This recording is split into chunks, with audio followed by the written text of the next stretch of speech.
Hey guys, tonight we're diving into the shadowy world of royal banquet halls where one morsel could spell your end and where history's most perilous occupation wasn't gladiator or warrior, it was the person who sampled the monarch's meals first. Picture yourself seated at the world's most opulent dining table, surrounded by gilt platters and sparkling chalices, aware that your next taste of broth might be your final one.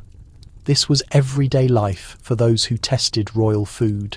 And tonight you'll learn why this position was viewed as something more terrible than death itself. So before we explore this incredible story together, I'd really appreciate it if you could tap that subscribe button and leave a like on this video, but only if tonight's narrative genuinely fascinates you. And I'm wondering, where are you tuning in from at this moment? Are you snuggled up in bed somewhere in California, relaxing after a busy day in New York, or maybe listening from a totally surprising location? Leave a comment and tell me. Now lower those lights, make yourself comfortable. Perhaps switch on a quiet fan for some calming ambient sound. And let's travel back through time together. Imagine it's a frigid morning in 1478 at King Ferdinand of Naples' court.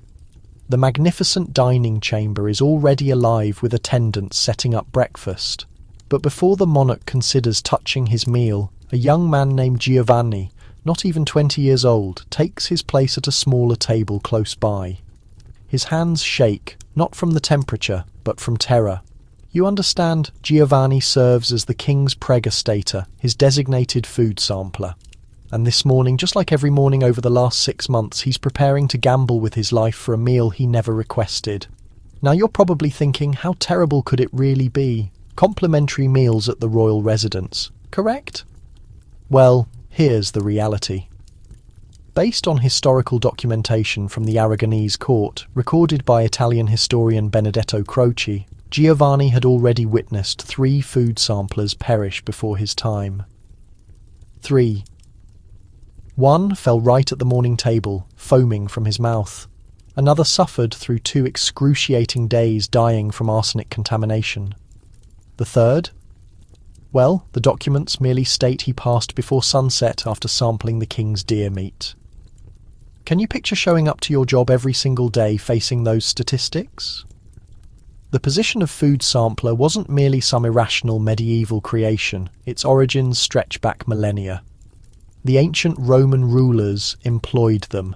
The Byzantine queens relied on them. Even Chinese monarchs throughout the Ming dynasty utilized whole teams of samplers. But what was the reason? What terrified leaders so much about their own cuisine?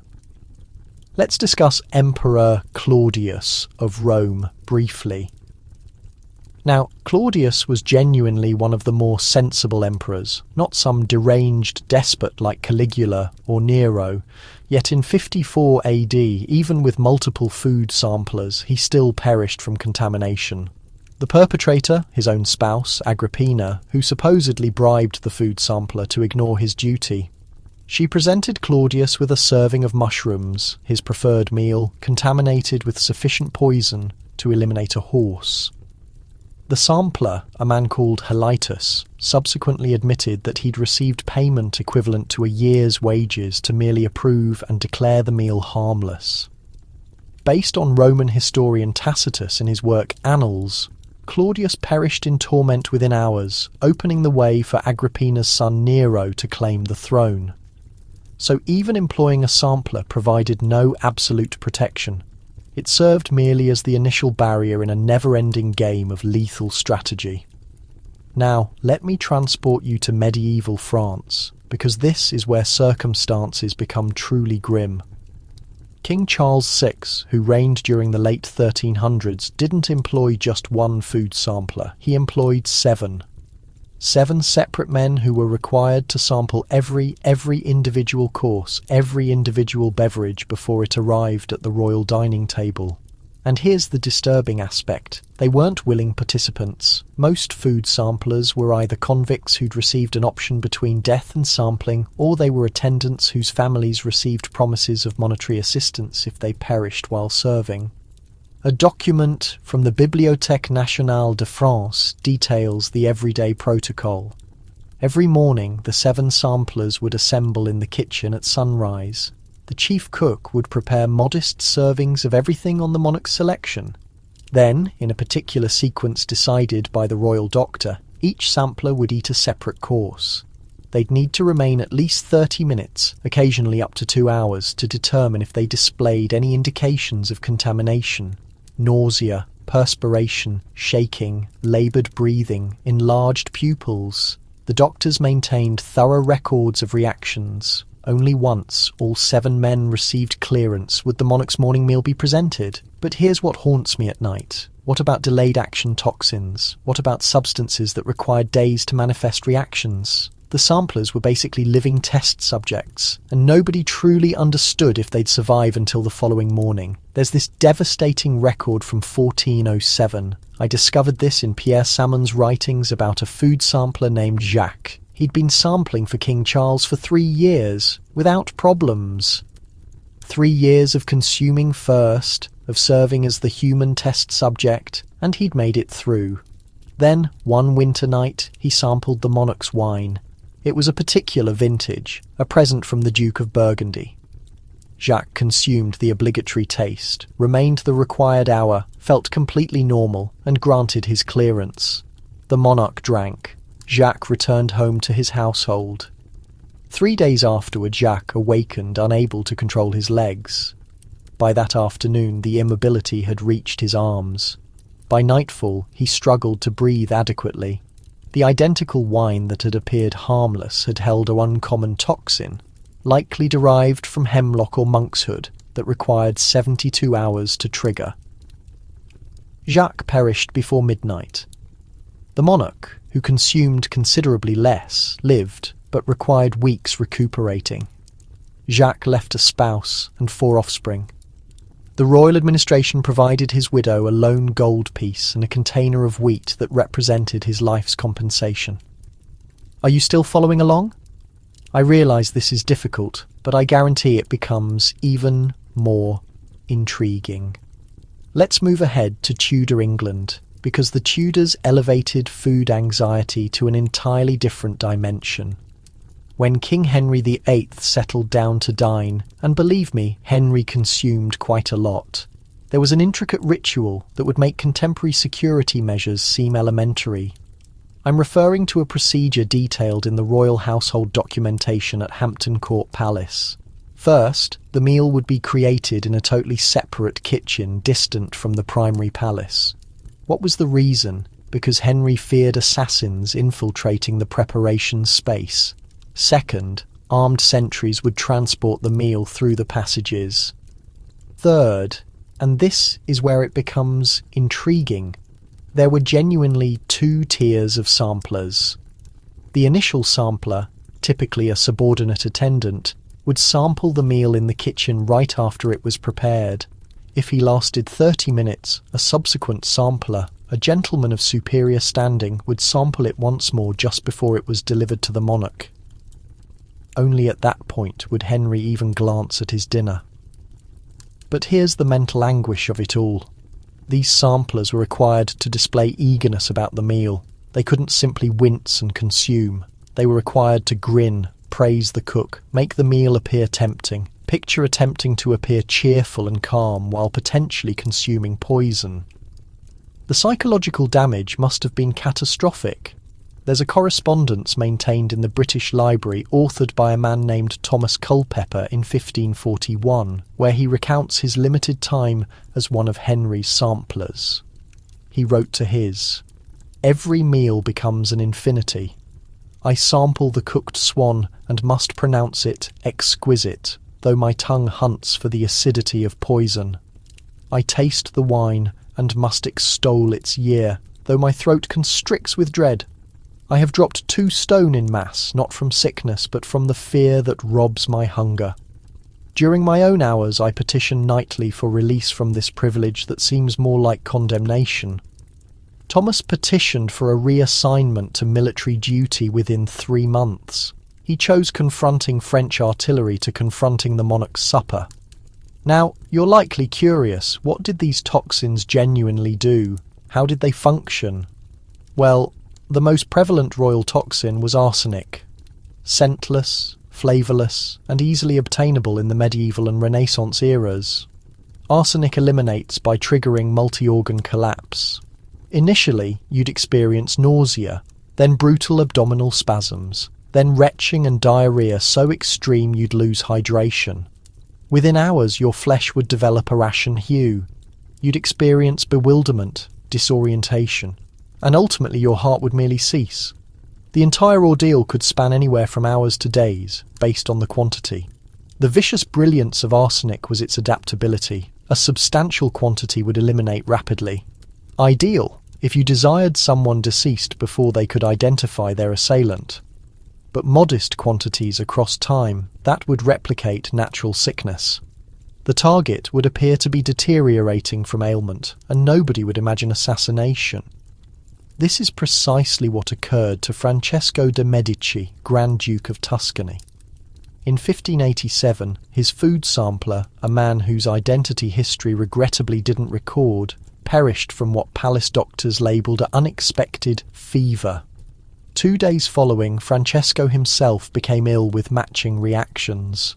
Both had been contaminated with arsenic, given in slowly escalating quantities across multiple weeks. The sampler, consuming smaller servings, died first. Francesco followed immediately afterward.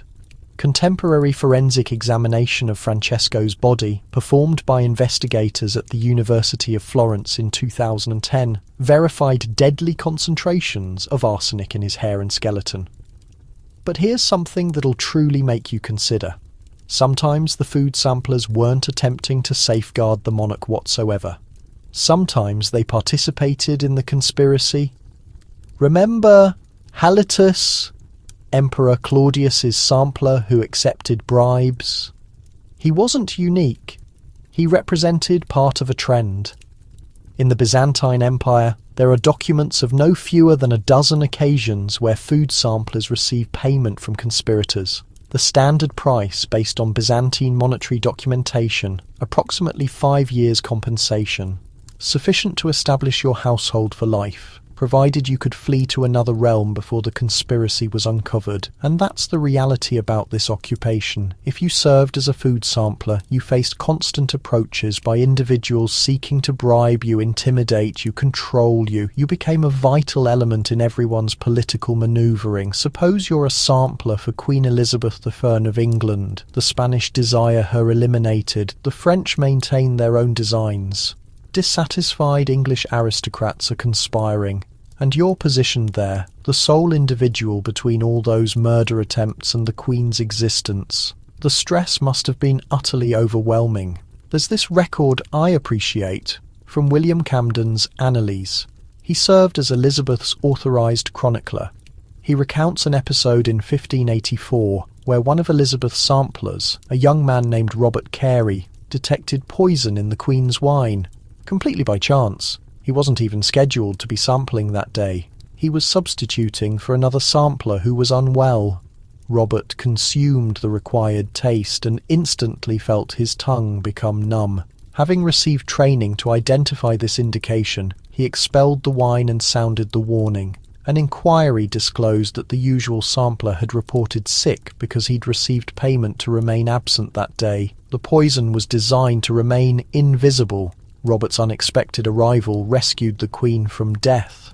Elizabeth granted him property and nobility in return. But here's what's incredible. Robert refused to work as a taster ever again. He informed the Queen he'd prefer dying on the battlefield over living with that constant dread. She respected his decision and moved him to the armed forces. He became a celebrated military commander, yet he later documented that nothing he encountered in warfare, not cavalry assaults, not fortress attacks, not maritime combat, ever frightened him like that one taste of wine.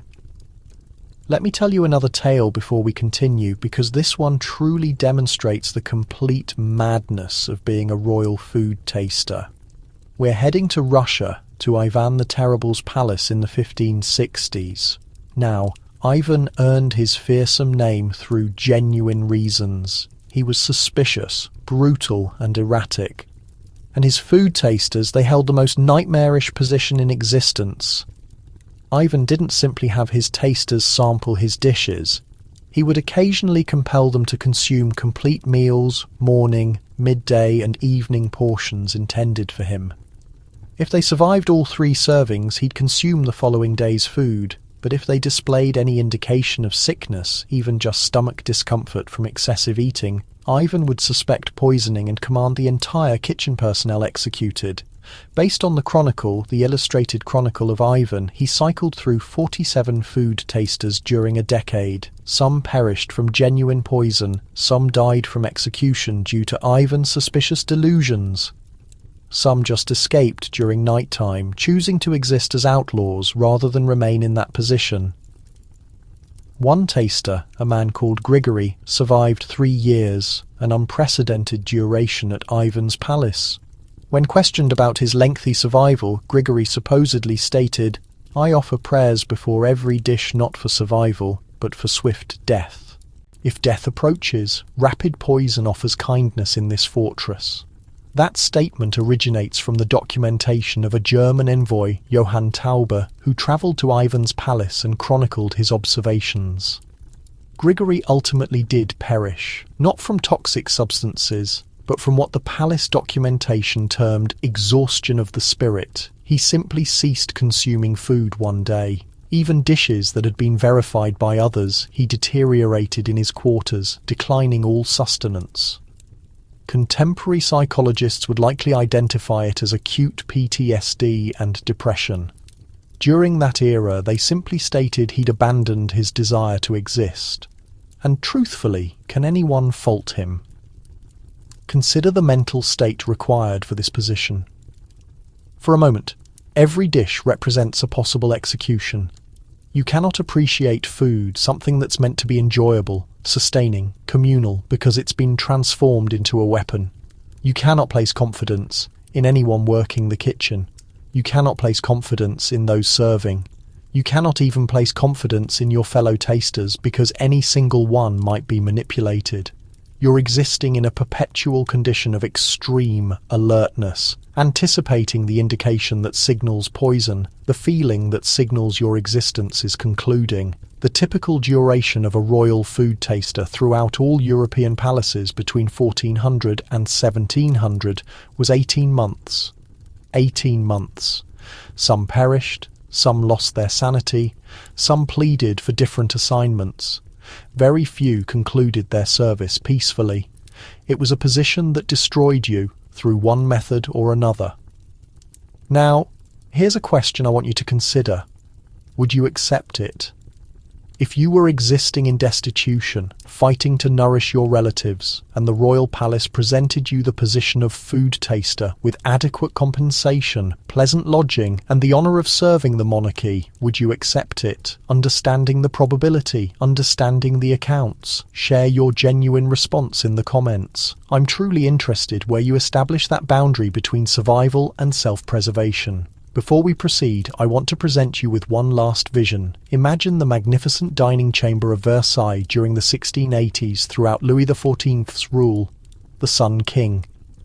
Crystal lighting fixtures, marble surfaces, golden decoration throughout. The king positions himself at the head of a massive table, encircled by aristocracy in silk and precious stones. But before he consumes anything, a simply attired man positions himself at a smaller secondary table. He samples the broth, the bread, the wine, the cooked pheasant. He pauses. Everyone observes him. The dialogue ceases.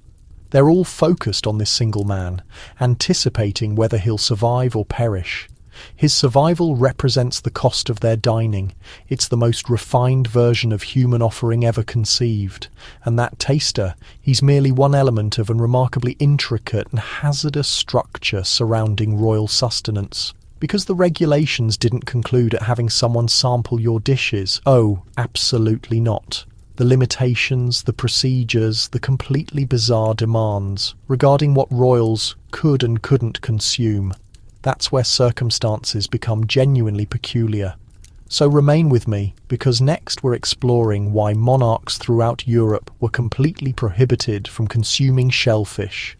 and the startling medical explanations behind that prohibition that most individuals never discovered in history education. Believe me, you won't accept what I located in the royal medical documentation. Alright, so we've just revealed the frightening realm of poison tasters, those courageous or possibly desperate individuals who literally gamble death with every morsel. But now let's discuss something even more intriguing, the foods that were entirely restricted to royalty, even when they were completely harmless. And at the summit of that prohibited catalogue, shellfish. Now, I understand what you're considering, shellfish. Seriously, that's our concern. But believe me, the account behind why European monarchs and queens couldn't consume lobster, oysters, or clams is significantly more complicated and significantly darker than you might suppose. Let me transport you back to June of 1413 to the coronation feast of King Henry IV of England. The magnificent chamber at Westminster is filled with aristocracy from throughout Europe. We're discussing one of the most significant celebrations in medieval England. The royal cooking areas have been organising for weeks. There are cooked peacocks, decorated swans, complete boars covered with honey. But you know what's noticeably missing from the king's table? Anything from the ocean with a shell. Based on the coronation record maintained in the National Archives in London, the menu explicitly states, "No creature of shell-bearing nature shall grace His Majesty's table on pain of the cook's dismissal and possible imprisonment." That's correct. The chef could be incarcerated simply for presenting the king a shrimp. But for what reason? Well, the official explanation, the one they communicate to you publicly, was regarding dignity and social standing.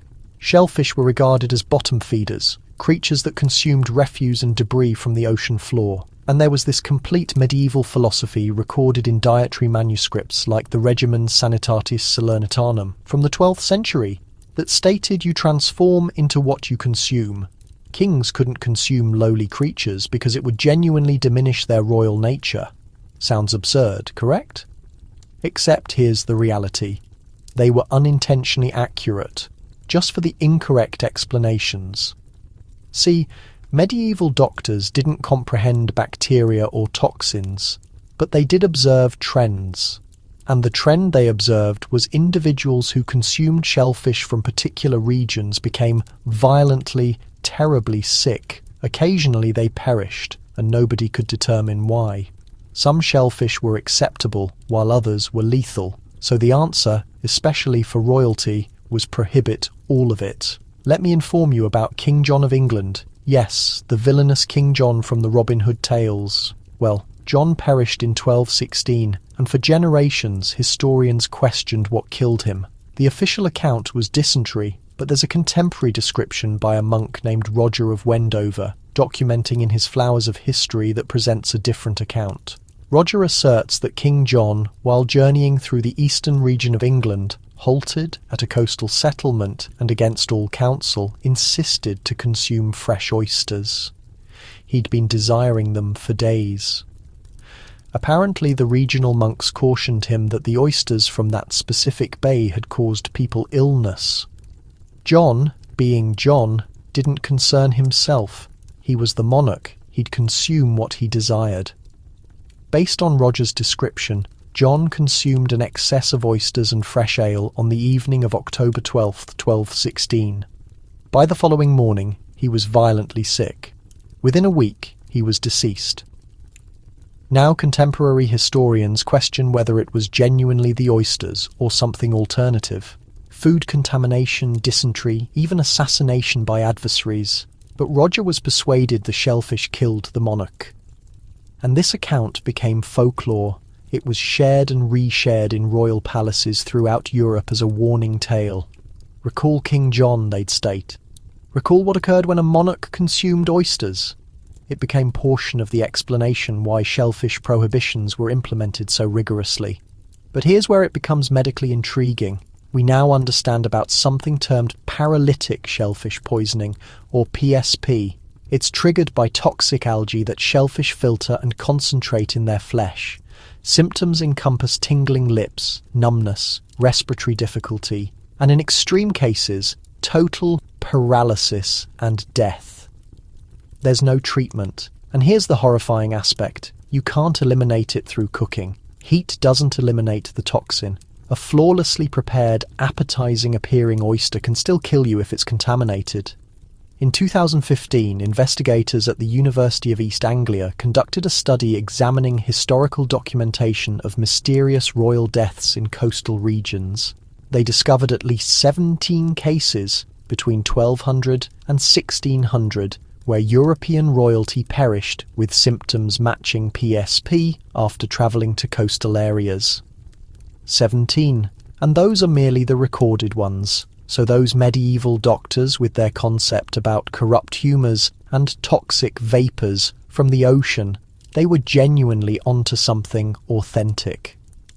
They simply didn't possess the scientific vocabulary to clarify it.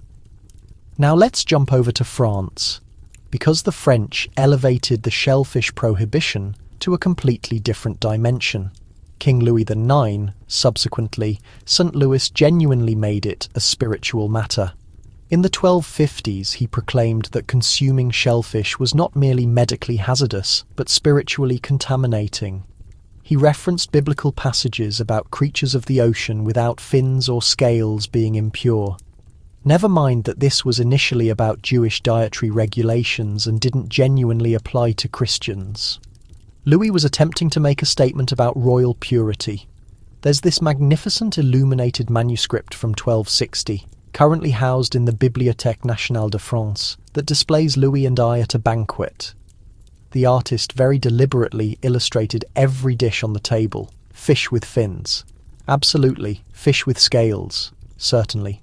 But there's a small scene at the bottom of the page displaying a servant being escorted away by guards, and if you examine closely, he's transporting a platter of what seem to be crabs. The inscription in medieval French, "He who brings disgrace to the table brings disgrace to the kingdom." That servant was likely just attempting to impress the king with an unusual dish. Instead, he probably lost his employment, perhaps worse. But here's where I need to inform you about the exclusions, because there are constantly exclusions, correct? And the exclusions are where circumstances become really fascinating. Queen Elizabeth, the Wine of England, she adored oysters, completely adored them, but she couldn't consume them publicly because of the prohibition.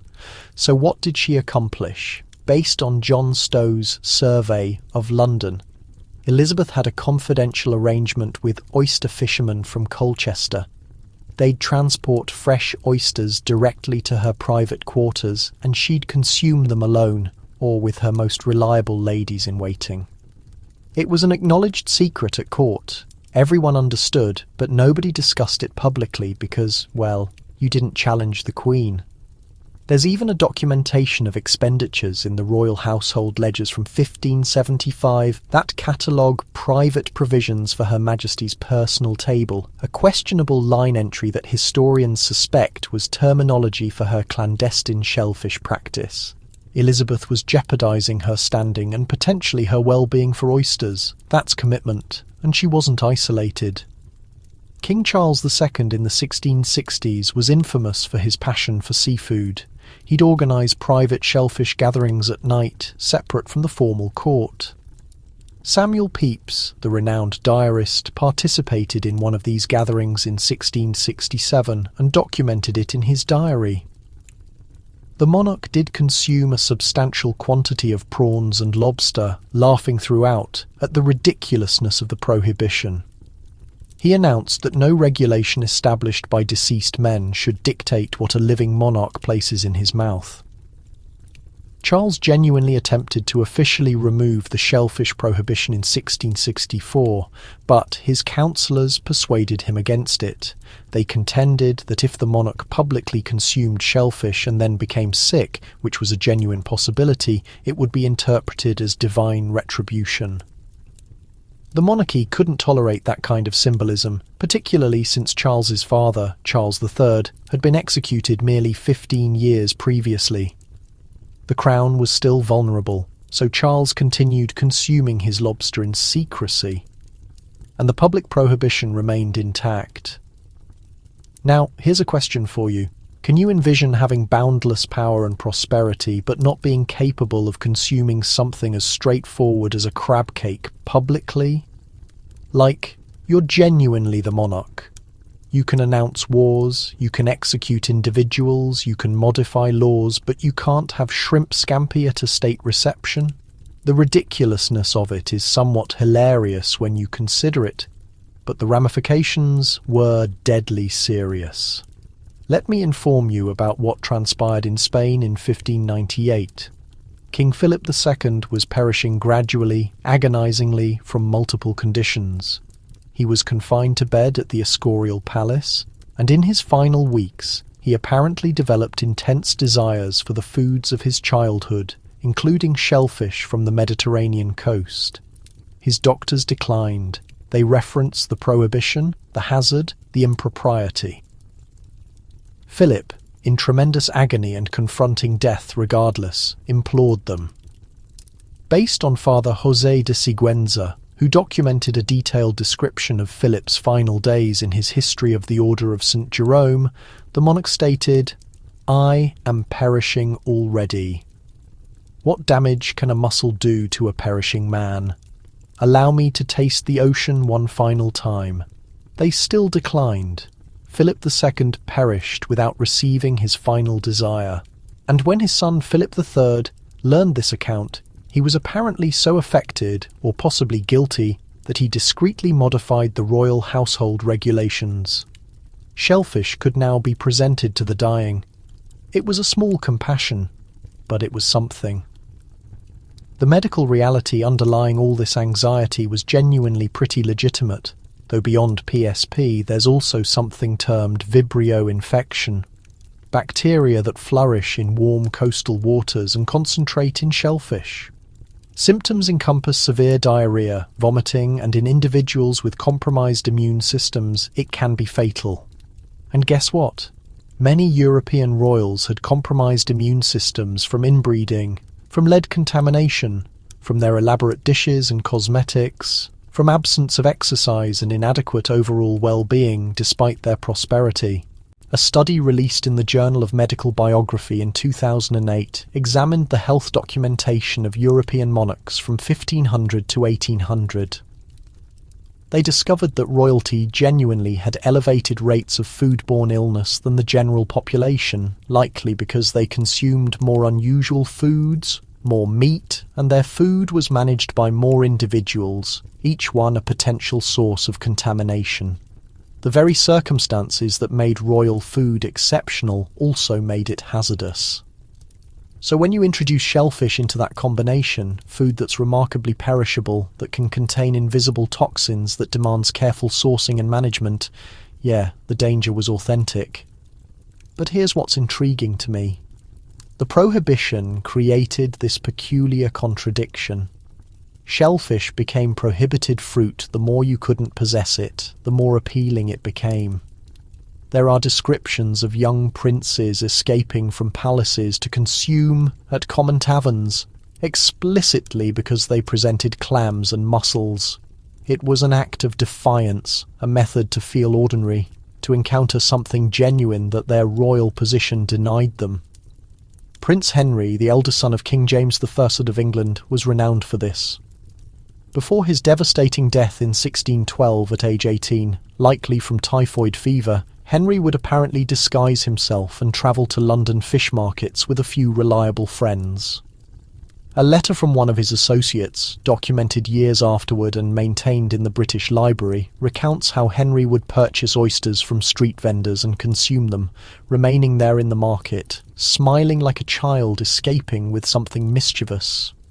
He did announce, the letter states, that no French wine or cooked swan at his father's table tasted as delightful as those common oysters consumed in liberation among the people. Isn't that devastating? This boy who would have been monarch, discovering happiness in something as straightforward as consuming a prohibited oyster in a public market, and then perishing before he could receive the throne, never experiencing that kind of straightforward liberation again.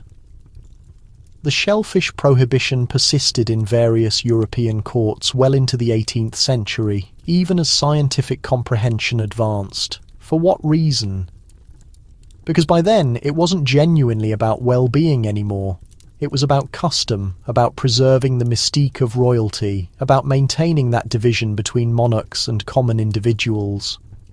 If a monarch consumed the same sustenance as a fisherman, what made him exceptional?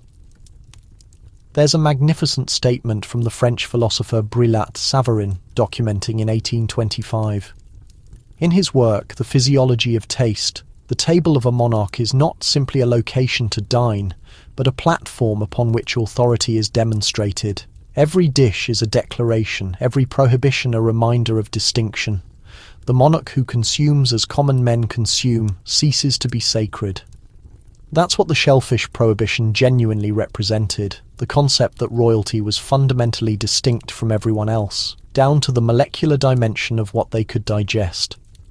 It wasn't until the late 19th century, with the emergence of refrigeration and improved comprehension of food safety, that these prohibitions genuinely started to disappear. Queen Victoria of England genuinely loved lobster and wasn't hesitant about it.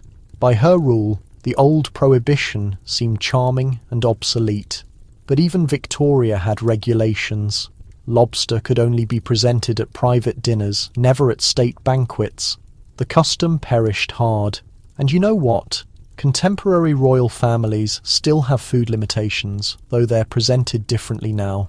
The British royal family, for instance, has an unofficial regulation against consuming shellfish when travelling internationally.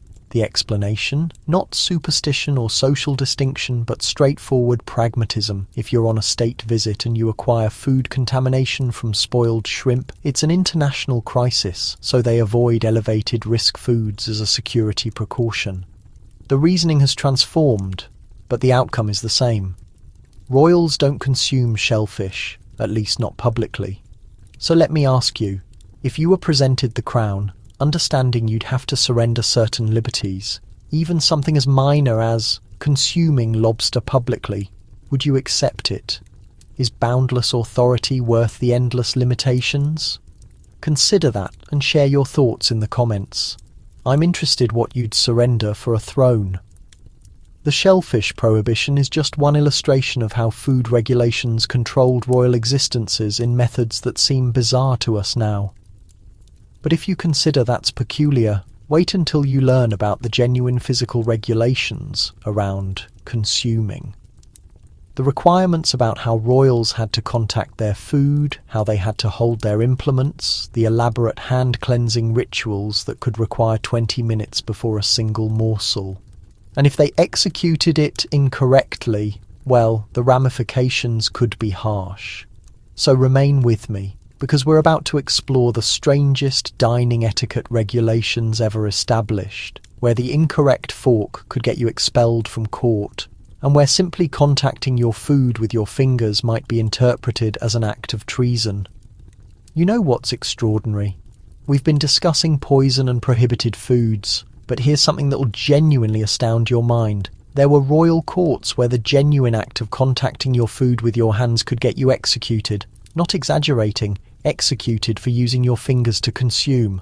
Welcome to the peculiar, obsessive realm of royal table etiquette, where a fork wasn't merely a utensil, it was a symbol of civilization itself, and your existence could depend on holding it accurately. Let me illustrate you a picture. It's 1533, and we're in the court of Catherine de' Medici in France. Catherine, initially from Florence, has recently married the future King Henry II.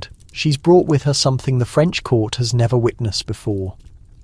Personal dining forks. Not serving forks, those existed, but small individual forks for each individual at the table. The French nobles are bewildered, scandalised, even based on the memoirs of Brantôme, a courtier who observed this. One French duke genuinely stood up at dinner and announced, "God gave us fingers to consume with. To use these devil's implements is to insult his creation." He threw his fork on the surface and consumed his cooked chicken with his hands, grease flowing down to his elbows, making direct eye contact.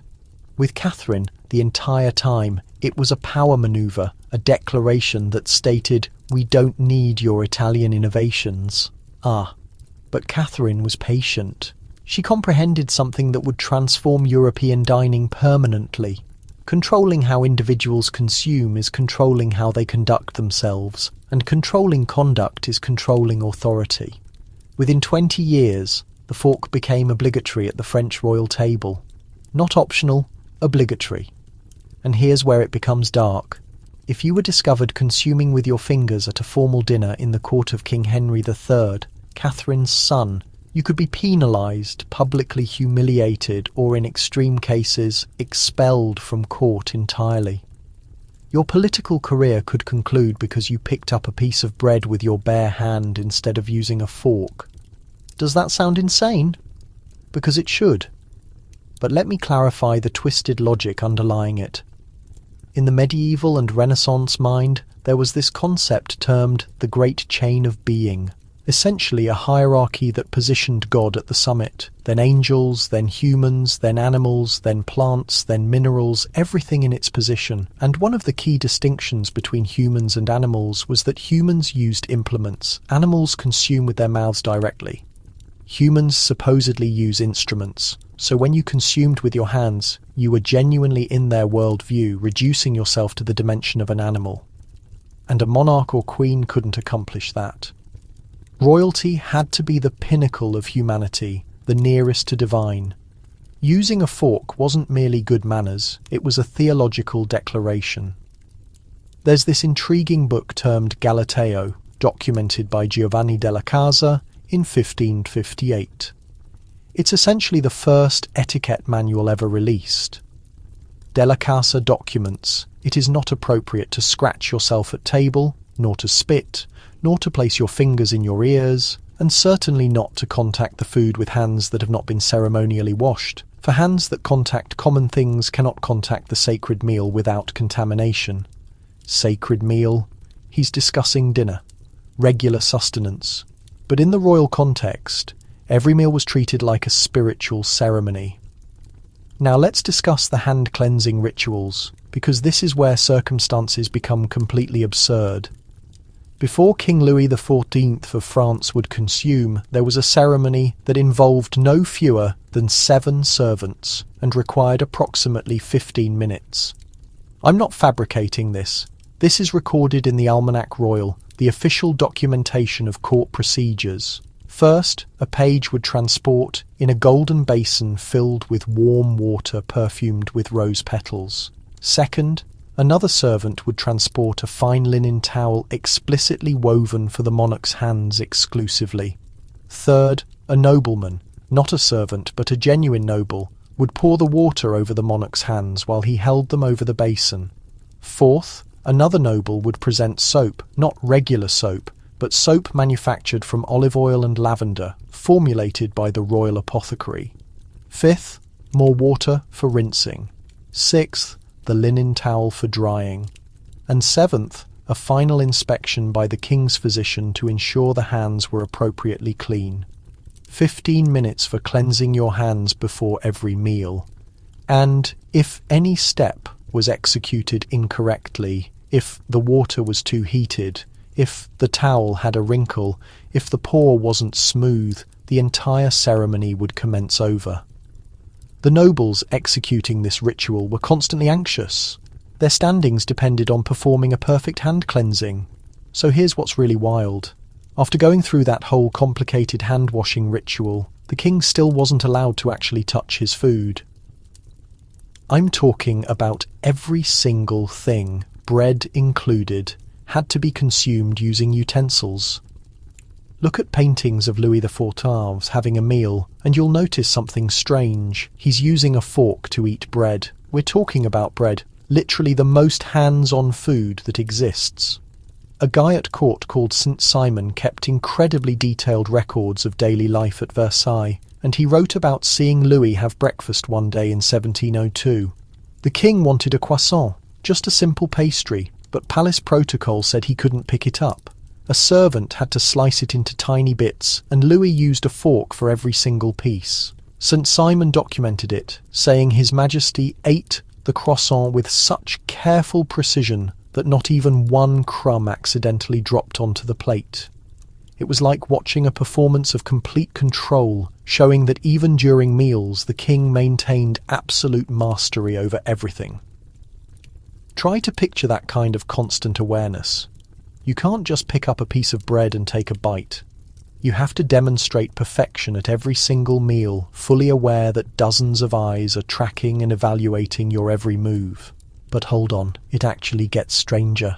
In certain courts, especially in Spain when Philip IV ruled during the 1640s, there were regulations about which specific fingers could hold which specific utensils. Based on the etiquette of the Royal Palace Handbook that's kept in the Spanish National Archives, your thumb and first two fingers on your right hand were designated for gripping the fork. Your ring finger and pinky had to stay extended, never bent. Your left hand was only permitted to touch the knife, and only using particular fingers in particular ways. What was the reasoning? There was this completely baseless but widespread idea that each finger possessed different humours or essences. Your thumb represented logic and control, your pointer finger meant direction and willpower, your middle finger stood for balance. But your ring finger and pinky were linked to emotion and primitive instinct. Therefore, they couldn't be trusted with the critical job of bringing food to your mouth. That's right, they gave fingers personalities and created entire dining rules based on that concept. There's this tragic account about a young Spanish aristocrat named Don Carlos, Philip III's son, who attended a formal court dinner in 1608. He was 19, anxious, desperately wanting to make his father proud, and in one distracted moment, he grabbed his fork with all 5 fingers wrapped around it, exactly the way any reasonable person would naturally hold a fork. The whole table fell completely silent. His father just stared at him. A bishop sitting there actually gasped out loud and made the sign of the cross, like Don Carlos had committed some religious offence.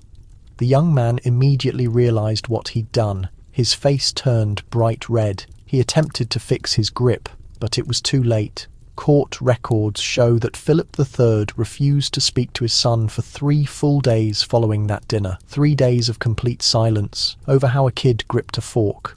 Don Carlos never truly regained his father's full approval. He died young at 27, and certain historians think the relentless pressure of court protocol, the terror of making minuscule errors that carried enormous consequences, played a role in his declining mental state. Now, you're probably thinking, did they ever just relax? Was there ever a moment when royals could simply eat like normal people? The situation is more nuanced. Some rulers had private dining spaces where the regulations were theoretically loosened, but even in those cases, servants were always there. Eyes were constantly watching. King George III of England, based on his private secretary's journal from 1788, would occasionally eat by himself in his private rooms, specifically to escape the pressure of formal meals. The journal says, His Majesty consumed cold meat and bread privately this evening, expressing relief at being liberated from the burden of ceremonial consumption. Consider that specific wording, the burden of ceremonial consumption. Eating had turned into something oppressive. But here's where the psychology becomes truly fascinating. These regulations weren't only about top-down control, they also evolved into a source of pride and personal identity for the royals themselves. Maintaining perfect etiquette, never making direct contact with food, executing these complex rituals, it became evidence that they were fundamentally different, exceptional, superior. There's a letter Queen Victoria wrote to her daughter in 1858, stored in the Royal Archives at Windsor. Victoria is instructing her daughter on proper table manners before the girl's marriage to a German prince. She states, "You must never, under any circumstances, permit your fingers to touch food. This is what distinguishes us from the lower classes. They eat with their hands because they lack proper education. We use tools because we are civilized. This isn't simply about hygiene, my dear. It's about proving to the world that we deserve our station. Deserve. She literally chose that word, as if your value as a person could be determined by whether you use a fork or your hands. And this mindset created real consequences. There are verified instances of aristocrats who refuse to eat anything rather than violate etiquette regulations. In 1644, during the English Civil War, a royalist woman named Charlotte de la Trémoille was stuck in a castle under siege. Food supplies were limited. The available meals were basic, designed to be eaten with hands, items like hard bread and dried meat. But Charlotte had been trained with rigid table protocols. She couldn't make herself eat with her fingers. Based on a letter from someone else who survived the siege, Charlotte deteriorated, eating only small amounts that she could handle with the limited silverware they had. Instead of abandoning her training, she made it through the siege, but barely, and her health permanently suffered. She literally prioritized potential starvation over violating etiquette. That demonstrates how profoundly these regulations were embedded. Now let me share the complete opposite approach, because not all royal courts operated this strictly. In Russia, especially under Catherine the Great during the late 1700s, there was actually a push toward more casual dining. Catherine embraced Enlightenment philosophy and wanted to appear progressive and reasonable. She organised informal dinners where guests could, believe it or not, eat with their hands if they chose. But even Catherine's informal gatherings had restrictions. According to memoirs by Charles Masson, a French tutor at her court, Catherine's relaxed dinners still demanded specific clothing requirements, seating arrangements determined by social rank, servants remaining at attention during the entire meal, and nobody could start eating until Catherine took her first bite. So informal was a relative term, Masson documented. The Empress announced these gatherings to be free from formality. Yet we felt more anxious at these casual events than at formal banquets, because we didn't understand what was allowed. At least formal ceremonies have explicit rules. Casualness has invisible dangers. Isn't that insightful? Sometimes excessive freedom creates more stress than definite restrictions. At least with firm rules, you understand exactly what's required. The fixation on not touching food reached its absolute peak, or perhaps its most ridiculous moment. In Qing dynasty China, the Qianlong Emperor, who reigned from 1735 to 1796, established a rule that no food could be touched by human hands at any stage, from preparation to consumption, not by servants, not by the emperor, not by anybody. How did they accomplish this? Through an intricate system of specialized tongs, scoops and tools. Based on Imperial Household Department records, there were more than 200 distinct types of eating implements in the emperor's inventory. There was a particular spoon for soup, a separate one for rice, yet another for tea. There were miniature tongs for retrieving individual grains of rice, if needed. There were jade chopsticks, gold chopsticks, silver chopsticks, each designated for different food categories. The reasoning was that valuable metals could identify poison. Silver, especially, was thought to discolor when exposed to specific toxins, so utilizing silver utensils served both etiquette and protection purposes. Two objectives, one extremely costly solution. But here's what's truly incredible.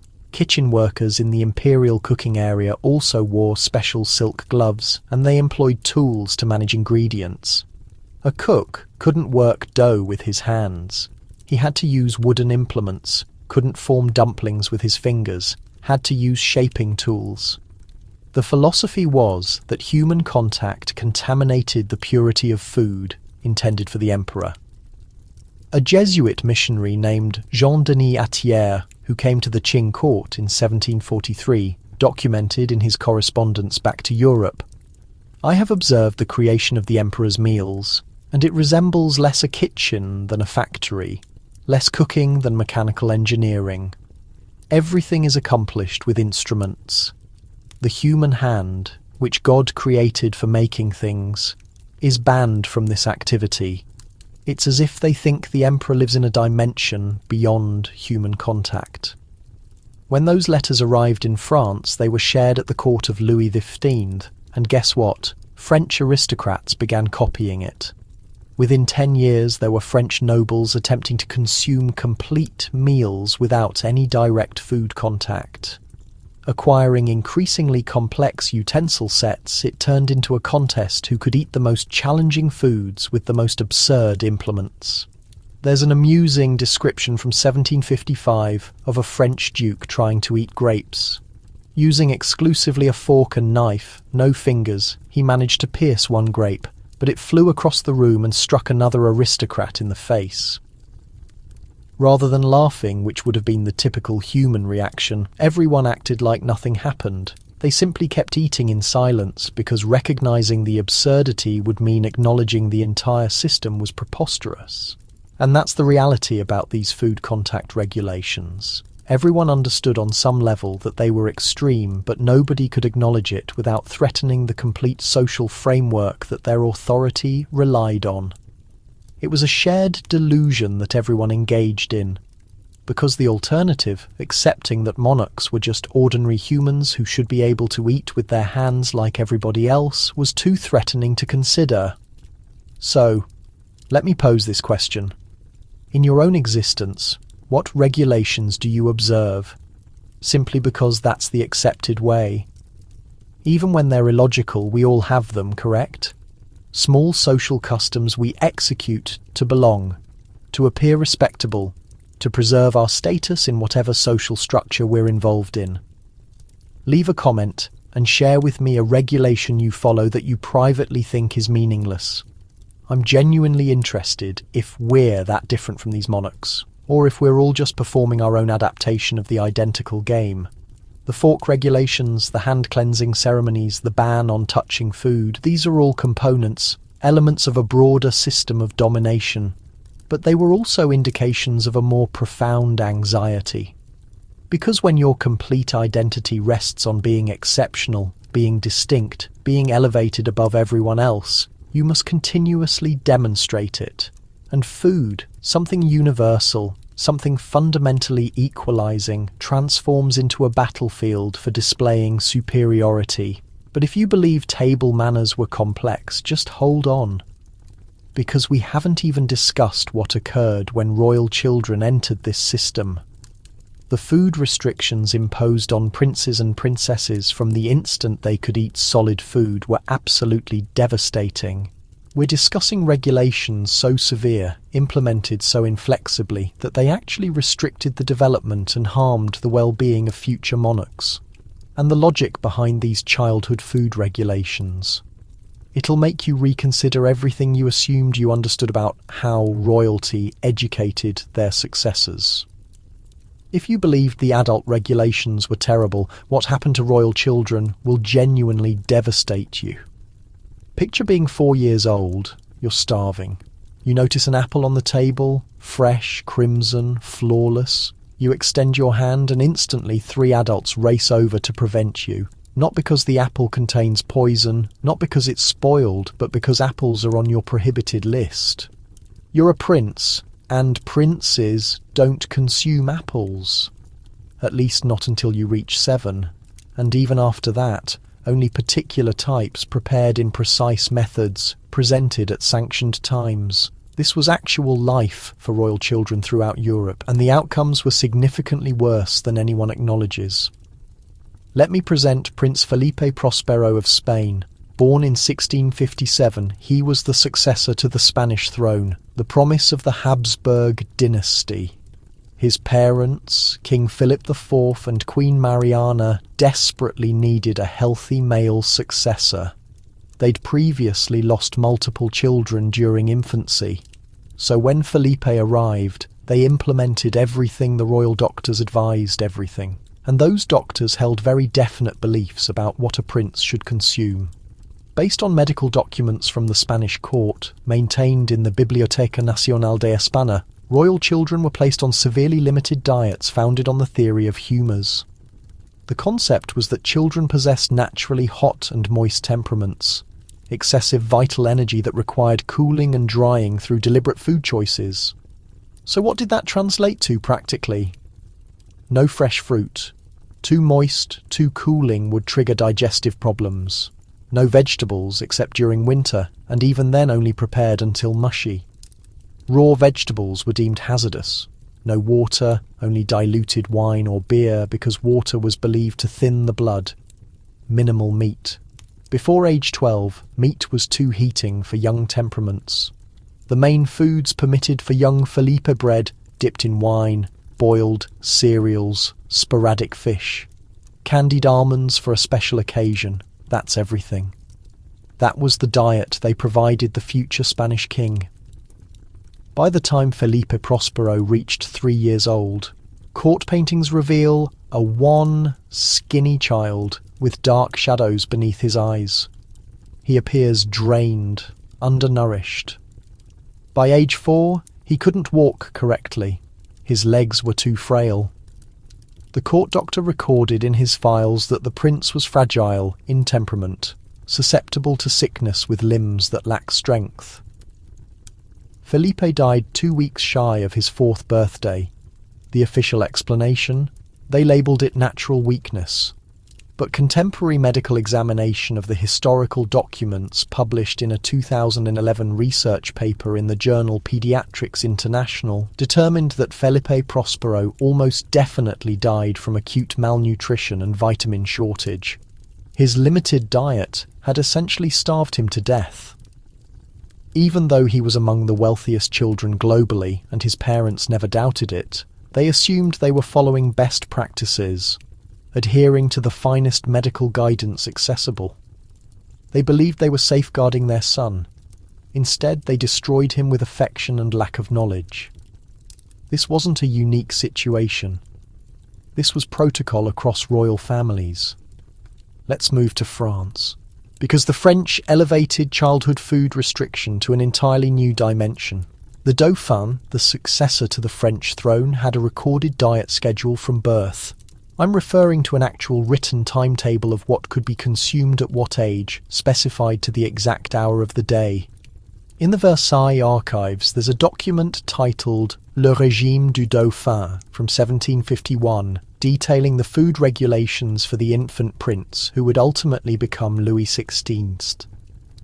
Let me share some excerpts, and I want you to visualize enforcing this on an infant. From birth to 6 months. Mother's milk exclusively, but the mother must eliminate all seasoned foods, all acidic items, all confections. She may consume only boiled poultry, bread and gentle cheese. From 6 months to 1 year. Pap created from bread and milk provided exactly 3 times each day. No modification in formula allowed. From 1 to 3 years. Addition of prepared vegetables but never raw carrots and turnips, exclusively potatoes banned as they are peasant food and inappropriate for royal lineage. From 3 to 7 years, simple meats may be added, poultry and veal exclusively. Beef prohibited as too rough, pork completely forbidden. Fish allowed on Fridays, exclusively. Now here's the section that destroys me. There's a footnote on this document, written in separate handwriting, likely by a subsequent doctor. It states, despite rigorous compliance with this regimen, the Dauphin stays undersized for his age and lacks energy. Suggest even tighter restrictions. Their answer to a malnourished child was to limit his diet more severely. Let that register. And this unfortunate kid, who would mature to be Louis XVI, battled with weight problems and health issues his whole life. Some historians suspect his fixation on consuming food later in life, which became a topic of ridicule at court, was a direct consequence of being so deprived as a child. The instant he gained any independence, he consumed excessively. It was a trauma reaction to childhood shortage. There's this devastating diary passage from his sister Madame Elisabeth, composed when Louis was approximately 9 years old. She explained sneaking him additional pieces of bread because he was perpetually hungry. She, my brother, observes the servants eat with such desire. He questioned me today why they are allowed cheese with their dinner when he is not. I had no response. That would not expose the brutality of our traditions. A 9-year-old prince jealous of the servants their cheese. That's not acceptable. That's systematic mistreatment disguised as royal procedure. But we must address the gender distinctions because royal daughters experienced it even worse in certain respects. Princesses were placed on food restrictions intended to maintain them slender and fair-skinned, the aesthetic ideal of the era. But these weren't merely beauty regulations, they were strategic. A princess required marriageability, required attracting influential foreign princes. Her looks were a political instrument, so her diet was manipulated from childhood. Princess Charlotte of Wales, King George IV's daughter, was born in 1796. Her food programme, recorded in correspondence from her governess, Lady de Clifford, kept in the Royal Archives, is completely appalling. From age 5, Charlotte was permitted only plain toast for breakfast, unadorned chicken or fish for lunch, no condiments, no spices, and a solitary boiled egg for dinner. That was everything. Every single day, identical meals for years. Lady de Clifford corresponded to a friend in 1805. The princess becomes progressively pale. She protests of perpetual hunger. I have been directed to disregard these protests, as His Majesty thinks a slim figure is crucial for her future opportunities. My heart shatters daily, but I am constrained by obligation. Charlotte was 9 years old when that was documented. 9 years old and persistently hungry. And the adults surrounding her recognised it and did nothing. When Charlotte was 16, she started secretly consuming food delivered to her by compassionate servants. She'd conceal bread in her quarters, consume it during the night. Her governess found this and informed the king. Charlotte was disciplined. Her servants were terminated and guards were stationed to guarantee she couldn't obtain unauthorised food. Consider that. They stationed guards on a teenage girl to block her from consuming extra food. Not to prevent her from fleeing, not to shield her from threats, to prevent her from eating. Charlotte died at age 21 during delivery. Her infant died as well. Medical files suggest she was critically weakened, probably anemic, potentially experiencing nutritional shortages that undermined her capacity to survive labour.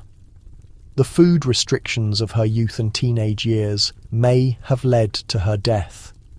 Now, you might assume different societies would have alternative methods, correct? Perhaps Asian courts were more rational. Not quite. In imperial China, young princes encountered similarly strange restrictions.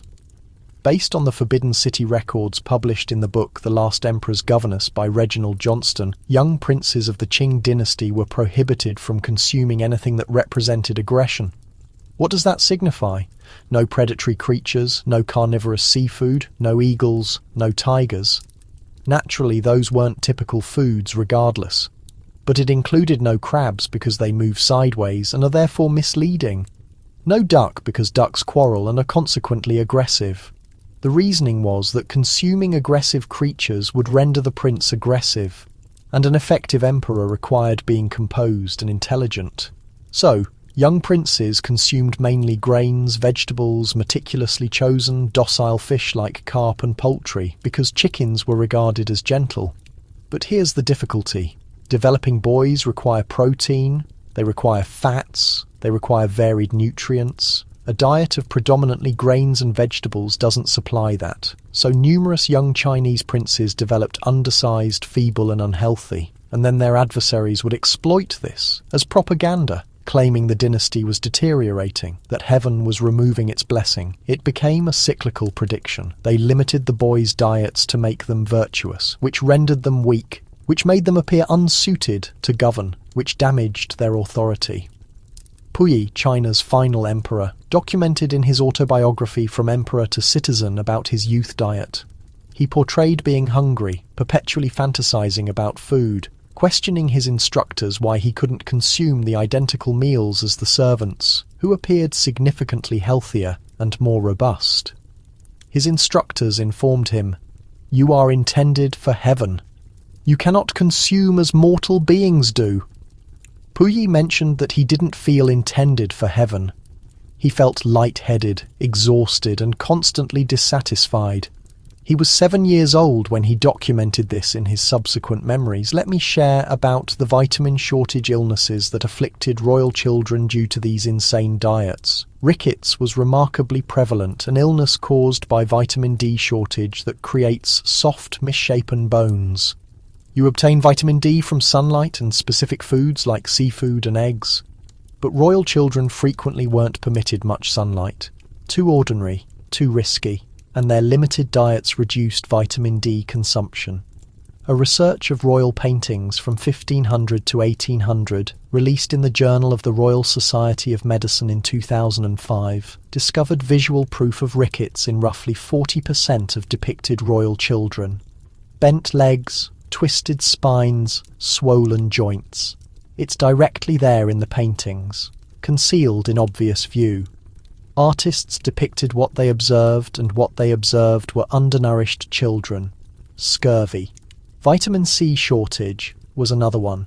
You avoid scurvy by consuming fresh fruits and vegetables. But recall, most royal children couldn't have uncooked fruits or vegetables. Everything required cooking, which eliminates vitamin C. So, royal children would contract bleeding gums, unstable teeth, exhaustion, and inadequate wound recovery. There's a medical journal from Louis XIV's court where the royal doctor explains treating the king's grandson for unexplained bleeding and weakness. The indications are classic scurvy, the doctor's remedy, more limitations, more cleansing foods. The child deteriorated. Obviously he did. He required an orange, not another serving of boiled grain. And the mental harm was equally serious as the bodily harm.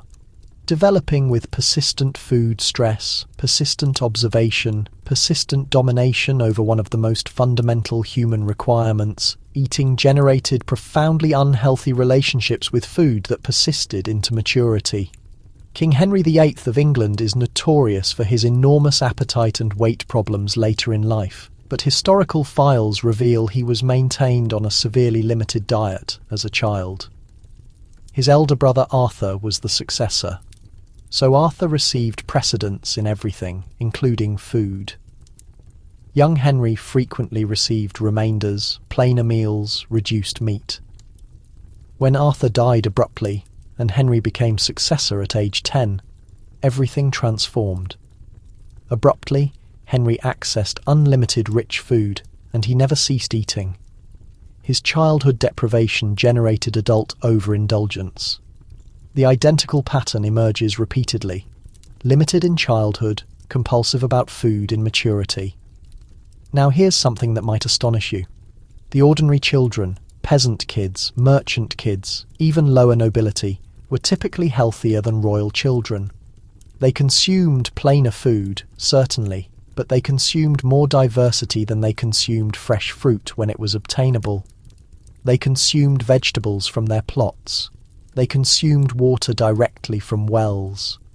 They played outdoors and absorbed sunshine. A research comparison of skeletal remains from medieval London, released in The Lancet in 1998, discovered that children laid to rest in common graves showed fewer indicators of nutritional deficiency than children interred in ornate noble tombs. The impoverished kids possessed sturdier bones, superior dental health, and fewer indicators of chronic illness. The aristocratic children, despite all their riches and status, were being gradually poisoned by the very mechanisms designed to safeguard them. So why did this persist for such an extended period? Why didn't somebody intervene? Because acknowledging the system was flawed would mean conceding that ordinary people understood better than physicians and consultants. It would mean acknowledging that conventional wisdom was mistaken, and that was inconceivable.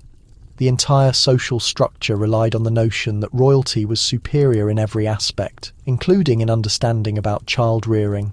There's a correspondence from Queen Victoria to her eldest daughter Vicky in 1859, where she's offering guidance about raising Vicky's own children. Victoria composes, "You must not permit sentiment to supersede proper dietary discipline. Children will perpetually desire sweets and fruits, but this is their primal nature expressing itself. We must condition them to favour what is beneficial for them, even if they object. The lower classes indulge their children's desires and observe the outcome. Crude, unrefined, deficient in discipline. The outcome." Victoria is condemning common children who were typically healthier, taller, and possessed better teeth than aristocratic children, but she couldn't perceive it. The ideology was too powerful. It wasn't until the late 19th century, with progressions in nutritional science and paediatric medicine, that these customs started to transform. And even then, it was gradual. As late as the 1920s, some aristocratic households were still limiting children's diets based on antiquated humoral theory. Let me pose this to you. What do we do today in the name of what's best for children that future generations will recall with horror? What are our oversights?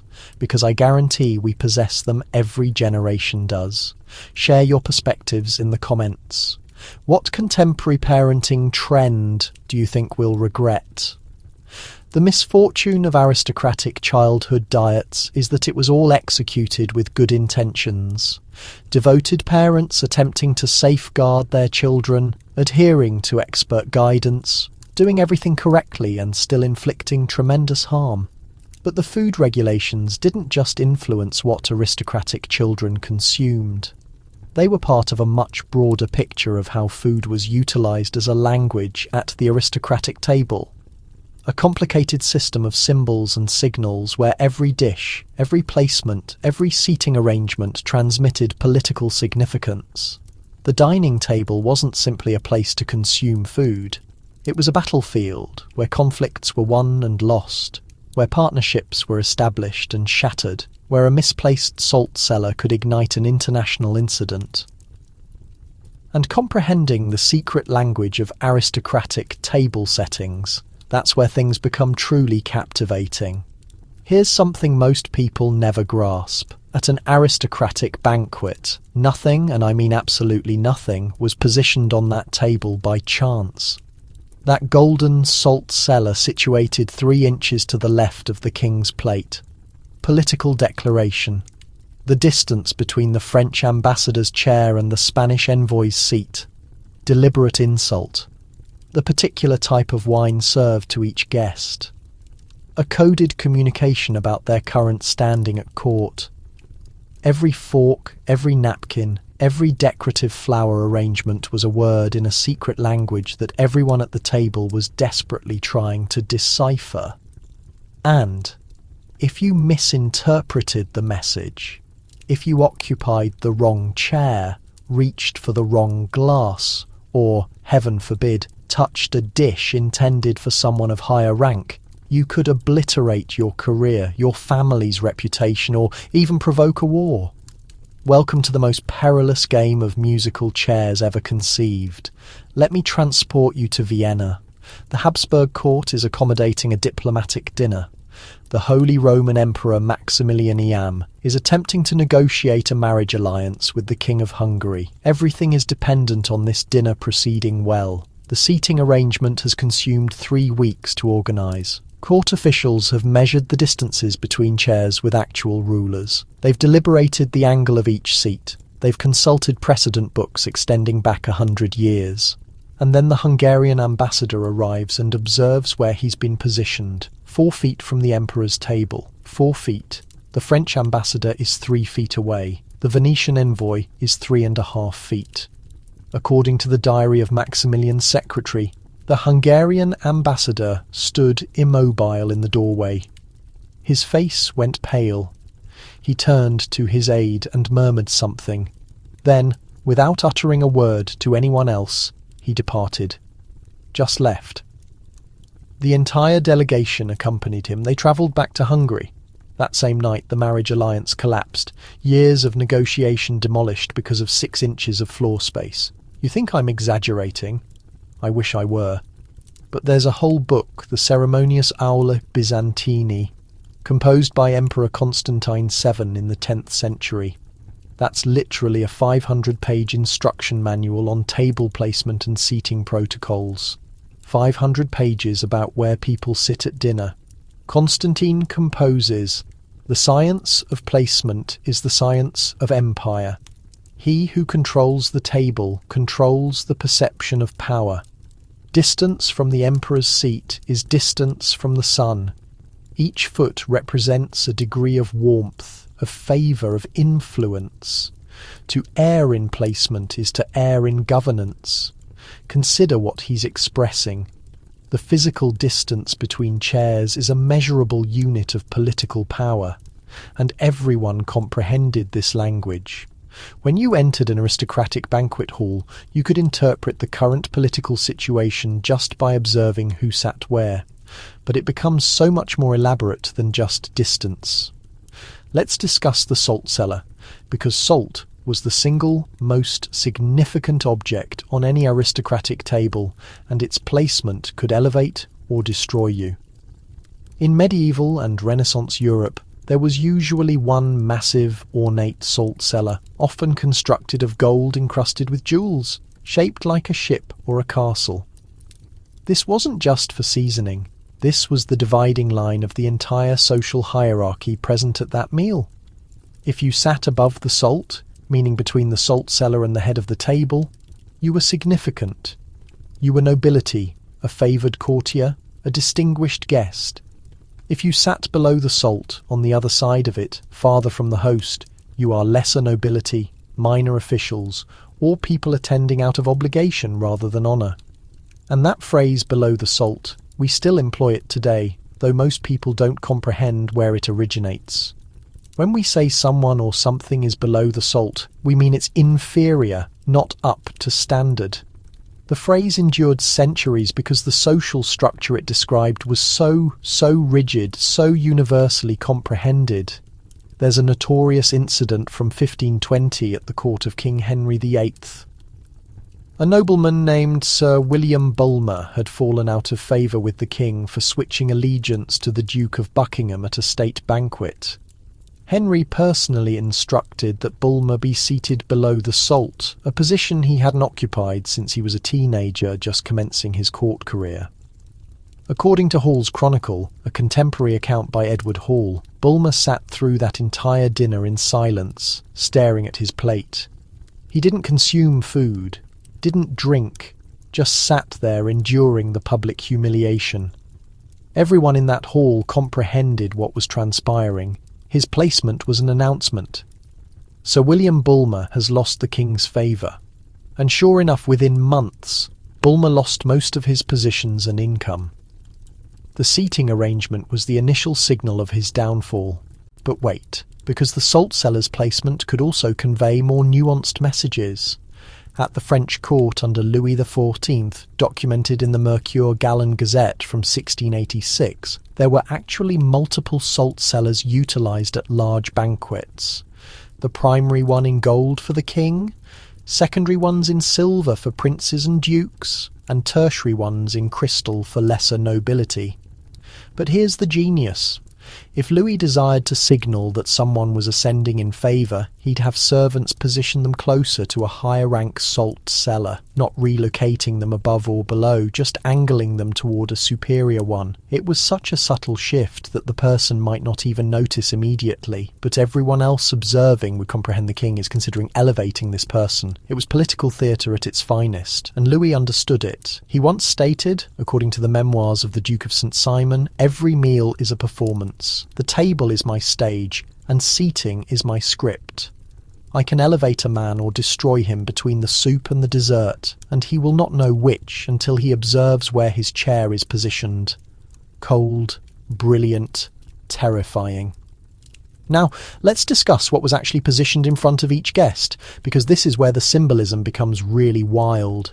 In Byzantine banquets, we're discussing 10th to 14th centuries, different guests would receive different foods, even if they were occupying the same table. This wasn't about dietary restrictions or preferences, this was coded messaging. If you received lamb, it meant the emperor perceived you as innocent, requiring guidance. Essentially, he was calling you naive.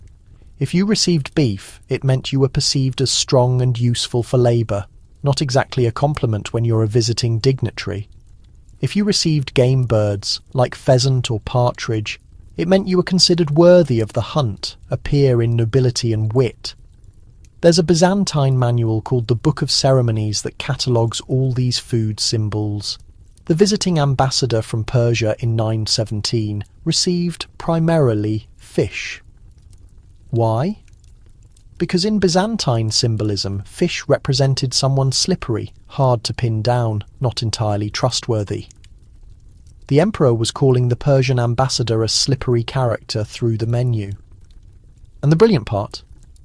The ambassador couldn't protest without admitting he comprehended the insult. To object would be to acknowledge that he knew this secret language, which would itself be perceived as presumptuous. So he had to sit there, consume his fish, and swallow his pride along with it. The same system existed in China, though with different symbols. According to the book Food in Chinese Culture by Casey Chang, at imperial banquets during the Ming Dynasty, the number of dishes you received corresponded to your rank. The emperor received 12 courses, princes received 9, dukes received 7, and so on. But here's where it becomes deliciously petty. If the emperor desired to insult someone, he'd serve them the correct number of dishes for their rank, but in very small portions. Technically correct, but obviously insufficient.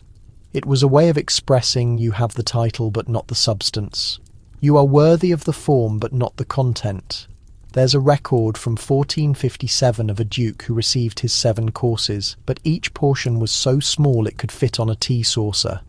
He comprehended the message. He disappointed the emperor somehow. He spent the rest of the banquet attempting to figure out what he'd done wrong, while slowly starving at a table full of food. Can you imagine the psychological torture occupying a feast? Technically being honoured with the correct number of courses, but given portions fit for a child, while everyone watches and comprehends you're being punished. Let me tell you about the absolute peak of this symbolic warfare, the placement of the wine glasses. In 17th century France, wine glasses weren't positioned on the table initially. They were brought to you when you wanted to drink, then removed after you'd finished. This was partly about opulence, displaying the number of servants available, but also about control and messaging. The type of glass you received, the quality of wine poured into it, and how quickly a servant responded to your request. All of these were visible indicators of your status at that exact moment. There's a memoir by Madame de Sévigné, a noblewoman at Louis XIV's court, where she describes attending a dinner in 1671. I raised my hand to signal for wine, as one does, but the servant who I know observed me did not approach. He instead attended to the Duchess of Orleans, who had not yet signalled. I waited, raised my hand again.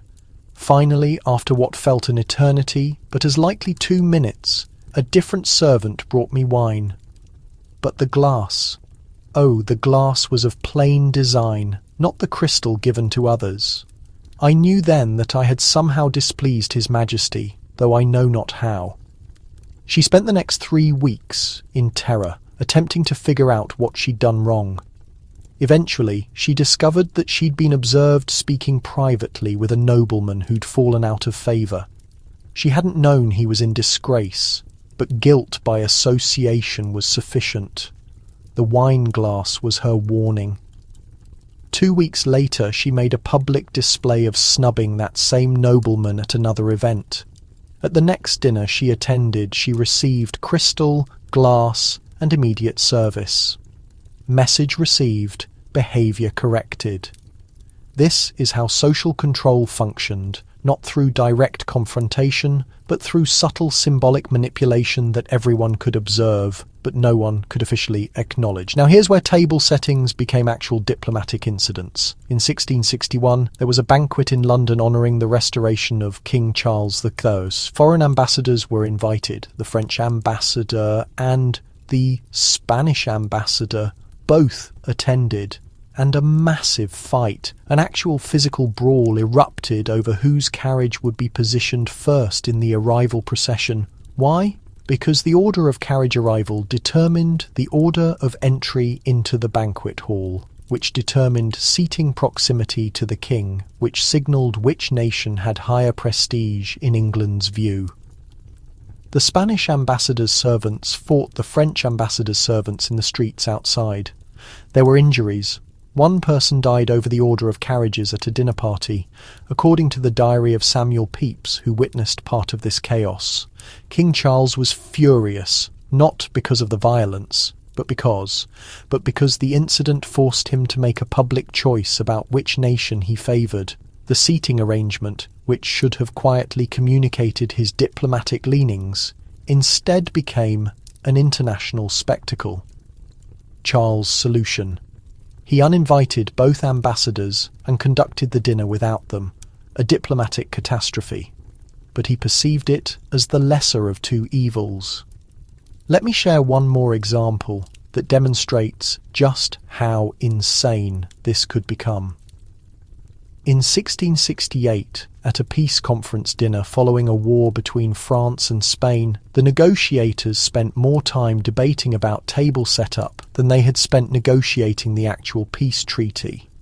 The discussions proceeded for weeks. Who would sit at the head of the table? If it was neutral ground, could there be two head seats? How far apart could the table be round to avoid hierarchy? But then how do you determine who sits to the right of whom? They finally settled on a square table with 4 head positions, one for each major party. But then they had to negotiate the size of each place setting. Literally, they measured the width of each chair, the length of each tablecloth section, the size of each plate. According to the diplomatic records published in European treaties of the 18th century, they agreed that all place settings would be exactly 18 inches wide.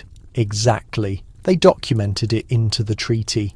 And before you think this is just historical silliness that we've outgrown, guess what? Modern diplomatic protocol still obsesses over table arrangements. At G7 summits, at UN dinners, at state banquets, there are protocol officers whose entire job is to determine seating arrangements. They follow complex formulas based on alphabetical order, length of time in office, size of economy, military power, and about a dozen other factors. We're still executing it. We've just gotten better at pretending it's not about power and hierarchy, even though it absolutely is. So here's my question for you. In your own life, what are the seating arrangements you encounter? Maybe it's where people sit in meetings at work. Maybe it's who gets invited to certain group chats. Maybe it's whose opinion gets heard first in family discussions. We all possess our own versions of the salt cellar, don't we? Comment below and tell me about a time when you realised that some seemingly small social arrangement was actually a significant matter. I'd love to hear your modern equivalent of these. Aristocratic table politics.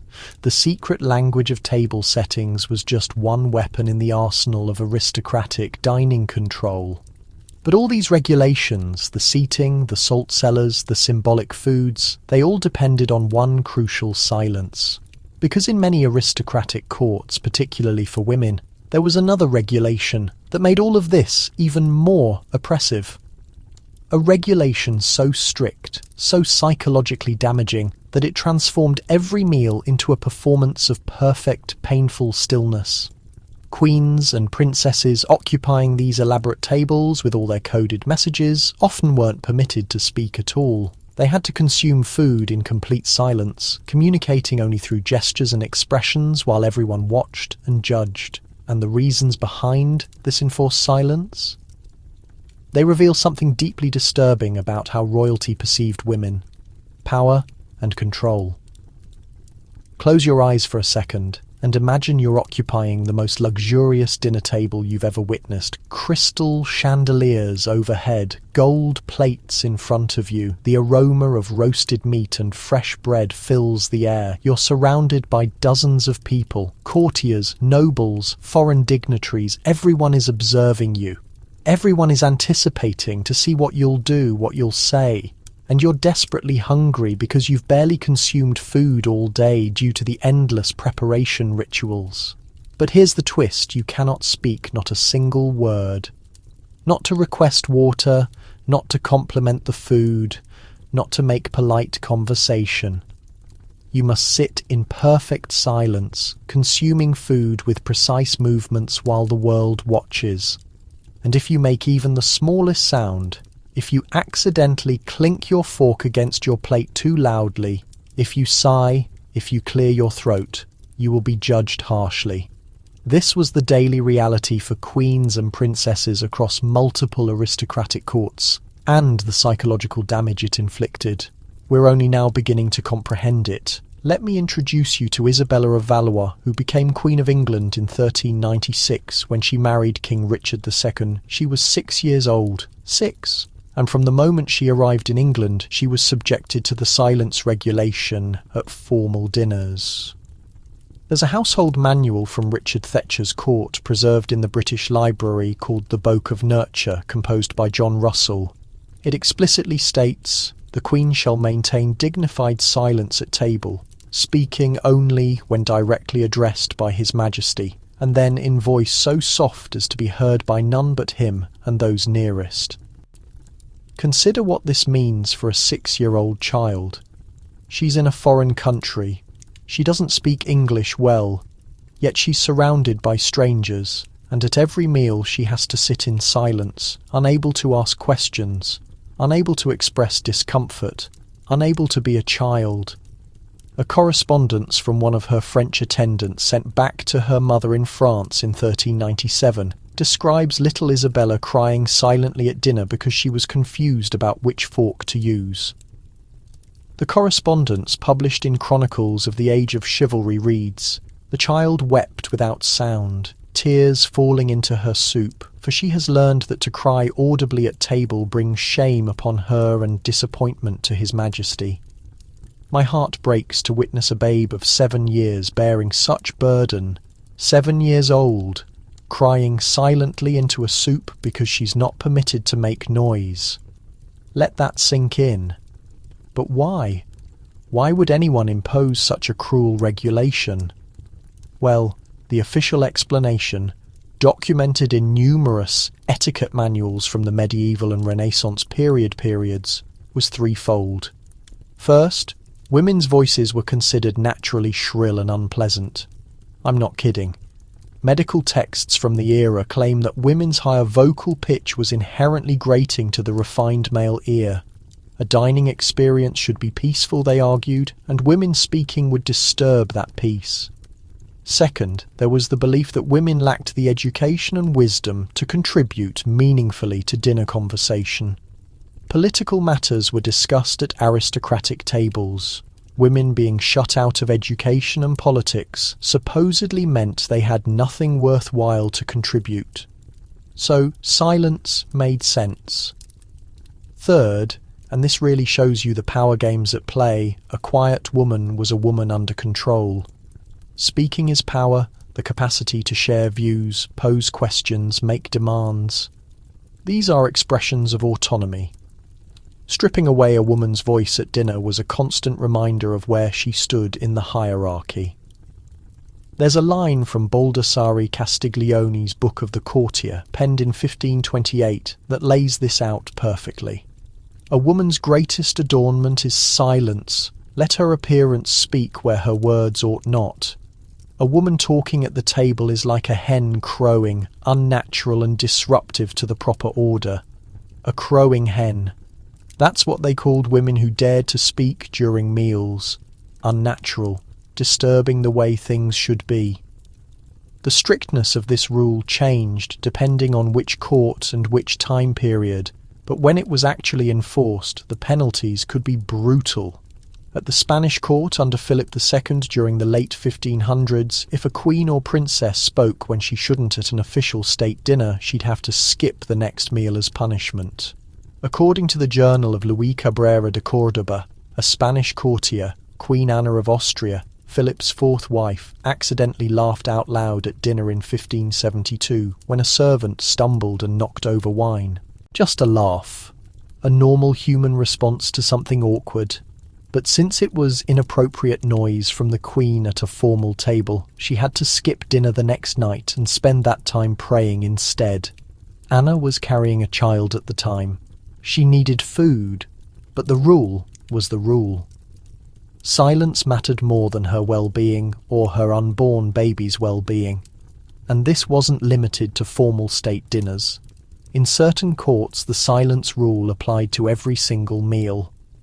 Empress Maria Theresa of Austria, in the 1700s, ate most of her meals in total silence, even when dining in private with family, because that's how she'd been raised from the very beginning. Her daughter, Marie Antoinette, wrote about this in letters to friends before leaving for France. In a letter from 1769 kept in the Austrian State Archives, 14-year-old Marie Antoinette wrote, "Mamma dines in such absolute stillness that the only sounds are the delicate placement of silver on china. Even my youngest brothers and sisters have mastered eating without making a sound. I confess I'm looking forward to France, where I hear conversation at the table is allowed, even welcomed." Oh, the irony. Marie Antoinette was excited about the freedom of the French court. And yes, it's true that French royal women had more permission to talk during meals than their Austrian peers, but there were still rigid rules about what could be said, when, and to whom. At Versailles under Louis XIV, women could talk at dinner, but they couldn't start conversations. They could only answer when addressed. They couldn't raise their voices past a certain level. There were literally volume requirements, and they absolutely couldn't contradict anything a man said, especially if that man ranked higher than their husband or father. The Duchess of Orléans, called Liselotte, was born in Germany and notorious for being outspoken. She wrote in her letters, she was a constant letter writer, about how challenging she found French dining rules. In 1701, she wrote, "I must constantly hold my tongue at the table. Yesterday, a duke made a completely wrong statement about the geography of the Rhine, which I know intimately from growing up there. I wanted to correct him because he was misleading everyone else, but I couldn't. Correcting a duke would be inexcusable. So I sat there with my knowledge while he remained in his ignorance, and truth paid the price for the sake of protocol." That's what these silence rules really did. They weren't just about manners, they were about maintaining ignorance, blocking the exchange of information, preserving power hierarchies. When women couldn't speak openly, they couldn't share what they knew, couldn't challenge false claims, couldn't take part in making decisions. Now, let me tell you about the women who violated these rules and what became of them. Anne Boleyn, Henry VIII's second wife, was well known, or maybe notorious, for being outspoken at meals. This was actually part of what drew Henry to her at first. She was animated and opinionated, captivating, quite unlike the silent, obedient Catherine of Aragon. But after Anne became queen, her tendency to talk freely at formal dinners turned into a problem. There are numerous reports from courtiers observing that Queen Anne spoke excessively at the table and voiced opinions inappropriate for a queen. According to the chronicles of Eustace Chapuis, the Spanish ambassador, Anne would get into theological arguments with bishops during dinner, would laugh loudly, would crack jokes. Chapuis wrote in 1535, "The concubine, his contemptuous term for Anne, behaves at the table more like someone in a debate than a queen. She speaks without being spoken to, challenges men of education, and seems to forget that a woman's intelligence is best shown through quietness." A year later, Anne was beheaded.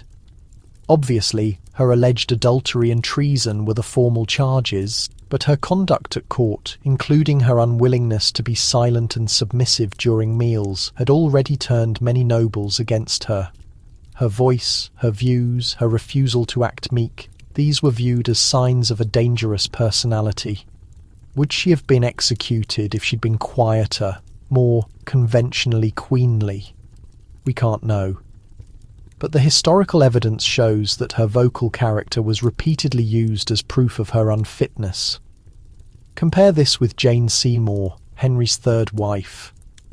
Jane was described by people of her time as gentle, quiet, and compliant. She hardly spoke at meals. She never disagreed with Henry. She ate in near silence, eyes lowered, the perfect picture of submissive queenliness. And she was adored by the court, celebrated as the ideal queen. When she died after delivering Henry's son, she was genuinely grieved. Henry, who eventually had 6 wives, insisted until his death that Jane was his true wife, the one he loved best. Why? Partly because she bore him a son, but also because she performed the role precisely as it was supposed to be performed, including the silence. The lesson was obvious. Quiet women were safe, speaking women were dangerous and expendable. But here's what's both fascinating and heartbreaking about the psychological damage these rules inflicted. Many royal women absorbed them so completely that they became incapable of speaking freely even when the rules loosened. Queen Charlotte, wife of King George III of England, was famous for being extremely quiet at social events. But according to the diaries of Fanny Burney, one of her attendants, Charlotte genuinely wanted to participate in conversations. She would have thoughts she wanted to share, questions she wanted to pose, but she'd been so thoroughly trained in silence from youth that she physically couldn't force herself to speak out. Burney wrote in 1786, "Her Majesty started to express a thought about the music we'd just heard, then stopped halfway through, her face flushing. She apologised for speaking inappropriately, though nobody had implied she was. I reassured her that her thoughts were entirely welcome, but she couldn't go on. The conditioning of her early years has left wounds that even the crown cannot mend. Consider that. A queen, one of the most powerful women in the world by virtue of her rank, unable to finish a sentence about music because she'd been programmed since childhood that her voice was inappropriate, unwanted, disruptive. The silence rule produced generations of women who'd lost the capacity to stand up for themselves, to communicate their needs, to engage in their own existence. And this wasn't exclusive to European courts. In Imperial Japan, similar rules existed. The emperor's wife, the empress, was expected to maintain dignified silence during formal meals. Speaking was only allowed in the most restricted circumstances. There's a record from the Meiji era describing Empress Haruko eating in total silence, even when dining solely with her ladies in waiting. The silence had become so automatic that she kept it even when it wasn't formally necessary. One of her attendants observed that the Empress would sometimes write notes during meals, not speaking, but getting her thoughts across through written words because speech felt too wrong, even in private. Can you picture being so trained into silence that you'd rather pass notes than speak to people you know? Now this is where the health consequences become genuinely alarming. There's a physical response to chronic suppression of speech. When you constantly swallow your words, when you condition yourself to remain silent, you're building chronic tension in your throat, your jaw, your chest. Current research on selective mutism and trauma-related silence demonstrates that it can result in anxiety disorders, digestive troubles, and chronic pain. We don't have comprehensive medical records of royal women's health issues, but we do have bits and pieces. Many queens and princesses struggled with what was termed melancholy or nervous complaints, what we'd probably call depression and anxiety today. Many had digestive troubles, many complained of throat pain and trouble swallowing. Did the silence rules cause these problems? We can't establish direct causation, but it's certainly telling. When you're forbidden from expressing yourself during one of the most fundamental daily activities, eating with other people, that suppression has to manifest somehow. There's an especially devastating letter from Princess Charlotte of Wales, the same one I brought up earlier, who died during childbirth in 1815. She wrote to a friend, "I find myself occasionally at dinner with words stuck in my throat, as if they're too big to get out. I want to speak, to laugh, to participate in the happiness around me, but I feel a physical blockage. It's as if my body itself has learned that speech means danger and shields me by keeping the words locked inside. Speech means danger."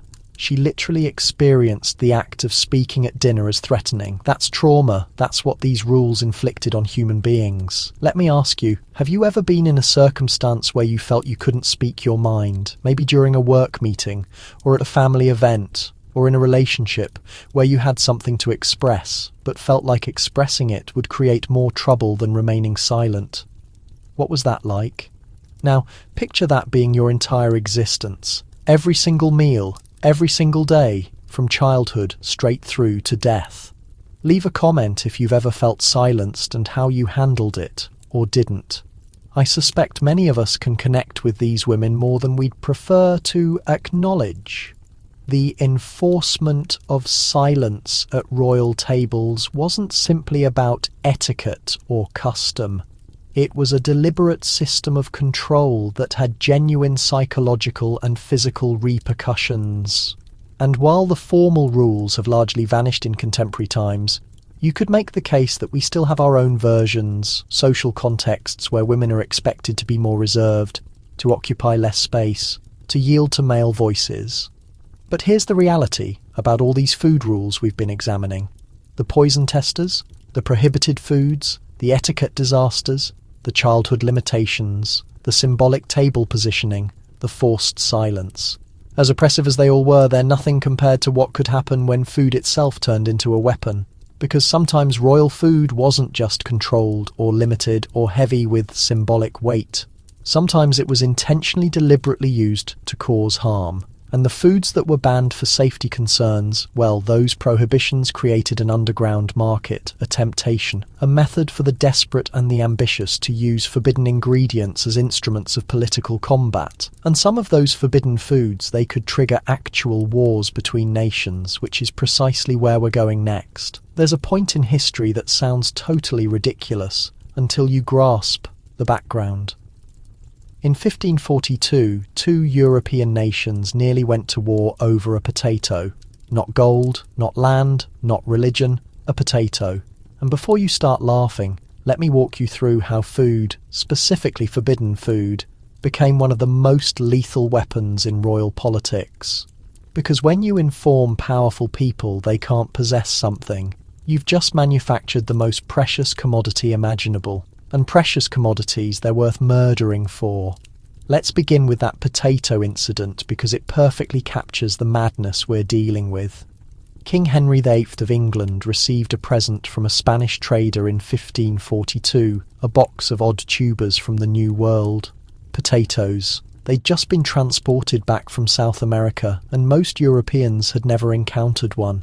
Henry, always curious about exotic foods despite his doctor's cautions, wanted to sample them. But here's the complication. The Catholic Church had pronounced potatoes potentially sinful.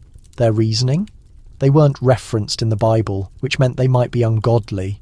And since England had recently separated from the Catholic Church, anything the Pope prohibited became politically loaded.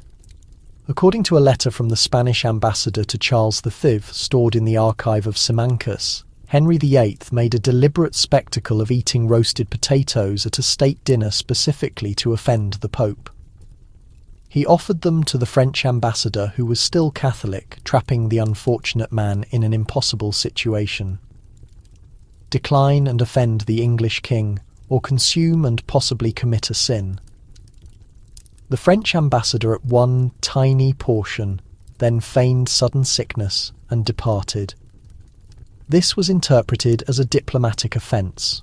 Relations between England and France, already strained, worsened considerably. And while the potato incident wasn't the only cause, it played a role in escalating military tensions that resulted in the 1543 invasion of France. A war partially sparked by a potato. I told you it sounded ridiculous. But the underlying reality is that forbidden foods were always political. Every prohibited ingredient was a potential game piece in international diplomacy. Consider sugar. In medieval Europe, sugar was exceptionally rare and costly. Brought in from the Middle East, it was so precious that it was actually stored in locked containers, and aristocratic households would showcase sugar sculptures at feasts to flaunt their riches. But here's the complication. For centuries, the Catholic Church argued over whether sugar should be prohibited during Lent. Their concern? It provided pleasure, and Lent was meant to be about sacrifice and self-denial. So if you took pleasure in sugar, was consuming it violating the intent of Lent, even if it technically wasn't meat? Different bishops issued different verdicts. This created a circumstance where in some areas sugar was forbidden during Lent and in others it was permitted. And this turned into a huge economic and political problem because the sugar trade was worth fortunes. According to the book Sweetness and Power by anthropologist Sidney Mintz, there were verified instances of traders bribing church authorities to rule in favour of allowing sugar because a prohibition would ruin their enterprises. And competing traders would bribe other authorities to keep the ban to wipe out their competition. Food regulations became corruption. Corruption became policy. Policy became international trade conflicts. And trade conflicts became wars. The sugar conflicts between Venice and Genoa in the late 1400s were supposedly about trade passages and merchant privileges, but fundamentally it was about control over who could import and sell sugar, including during times when it was religiously prohibited. Based on Venetian state archives, the fighting caused over 2,000 deaths and enormous economic destruction to both city-states over sugar, sweet, harmless sugar. Now, let me tell you about coffee, because the coffee saga is even more extraordinary. When coffee first reached Europe from the Ottoman Empire in the early 1600s, it immediately sparked controversy. Some Catholic authorities wanted it prohibited, labelling it the bitter creation of Satan. Their reasoning? Coffee was widespread in Muslim territories, so it must be Islamic, so Christians shouldn't consume it. But coffee was also remarkably stimulating. It kept people alert, focused, working longer. There was massive economic promise, so a controversy raged. Should coffee be banned as a corrupting outside influence or welcomed as a beneficial resource? The judgment ultimately fell to Pope Clement VIII in 1600. According to legend, and this is recorded in multiple historical sources, including The World of Caffeine by Bennett Weinberg and Bonnie Beeler, the Pope's councillors pressed him to prohibit coffee, but Clement chose to try it first, before issuing a verdict. He took a sip, paused, took another sip, then supposedly announced, "This Satan's beverage is so wonderful, it would be a shame to let only the unbelievers enjoy it. We shall trick Satan by baptizing it and making it a genuinely Christian drink." Whether those were his precise words or not, Clement VIII officially sanctioned coffee for Christian use. And that choice transformed European history. Coffee establishments proliferated across Europe, becoming hubs of intellectual exchange, commercial transactions, and political scheming. The Enlightenment, the scientific revolution, the emergence of newspapers, all were powered in part by coffee culture. One man's judgment about a forbidden drink literally helped shape modern Western society. But not every monarch sided with the Pope. Some kings viewed coffee establishments as threatening. King Charles II of England attempted to shut them down in 1675 because they were locations where people assembled and talked about politics, potentially treasonous politics. His declaration, kept in the British Library, stated that coffee establishments were venues where the discontented gather to circulate false and slanderous reports about the conduct of His Majesty. He commanded them all shuttered. The public backlash was swift and fierce. Coffee had grown so widespread that prohibiting it was politically unthinkable. Charles retreated after merely 11 days, releasing a humiliating withdrawal. According to the diary of John Evelyn, a witness of that time, the unsuccessful coffee prohibition damaged Charles's credibility more than any battlefield loss. He attempted to dictate what people consumed, and he failed. Food regulations could create or destroy a monarchy. Let's discuss chocolate, because chocolate probably has the most theatrical, forbidden food narrative of all. When Spanish conquerors transported cacao back from the Americas in the 1520s, it was foreign, expensive, and delightful. But it was also confusing. Was chocolate a food or a beverage? This was important because of religious fasting regulations. During fasting times, and Catholics observed many of them, you couldn't consume solid food, but liquids were acceptable. So if chocolate was a beverage, you could drink it while fasting. If it was food, you couldn't. This question was fiercely contested for over 100 years. Various religious officials provided various responses. According to The True History of Chocolate by Sophie and Michael Coe, there were no fewer than 40 distinct official pronouncements on chocolate's classification between 1569 and 1662. Why did this matter so intensely? Because chocolate had grown wildly popular among the rich. Aristocrats didn't want to abandon it during fasting times, but they also didn't want to commit wrongdoing. So they lobbied church officials to declare that chocolate was a liquid.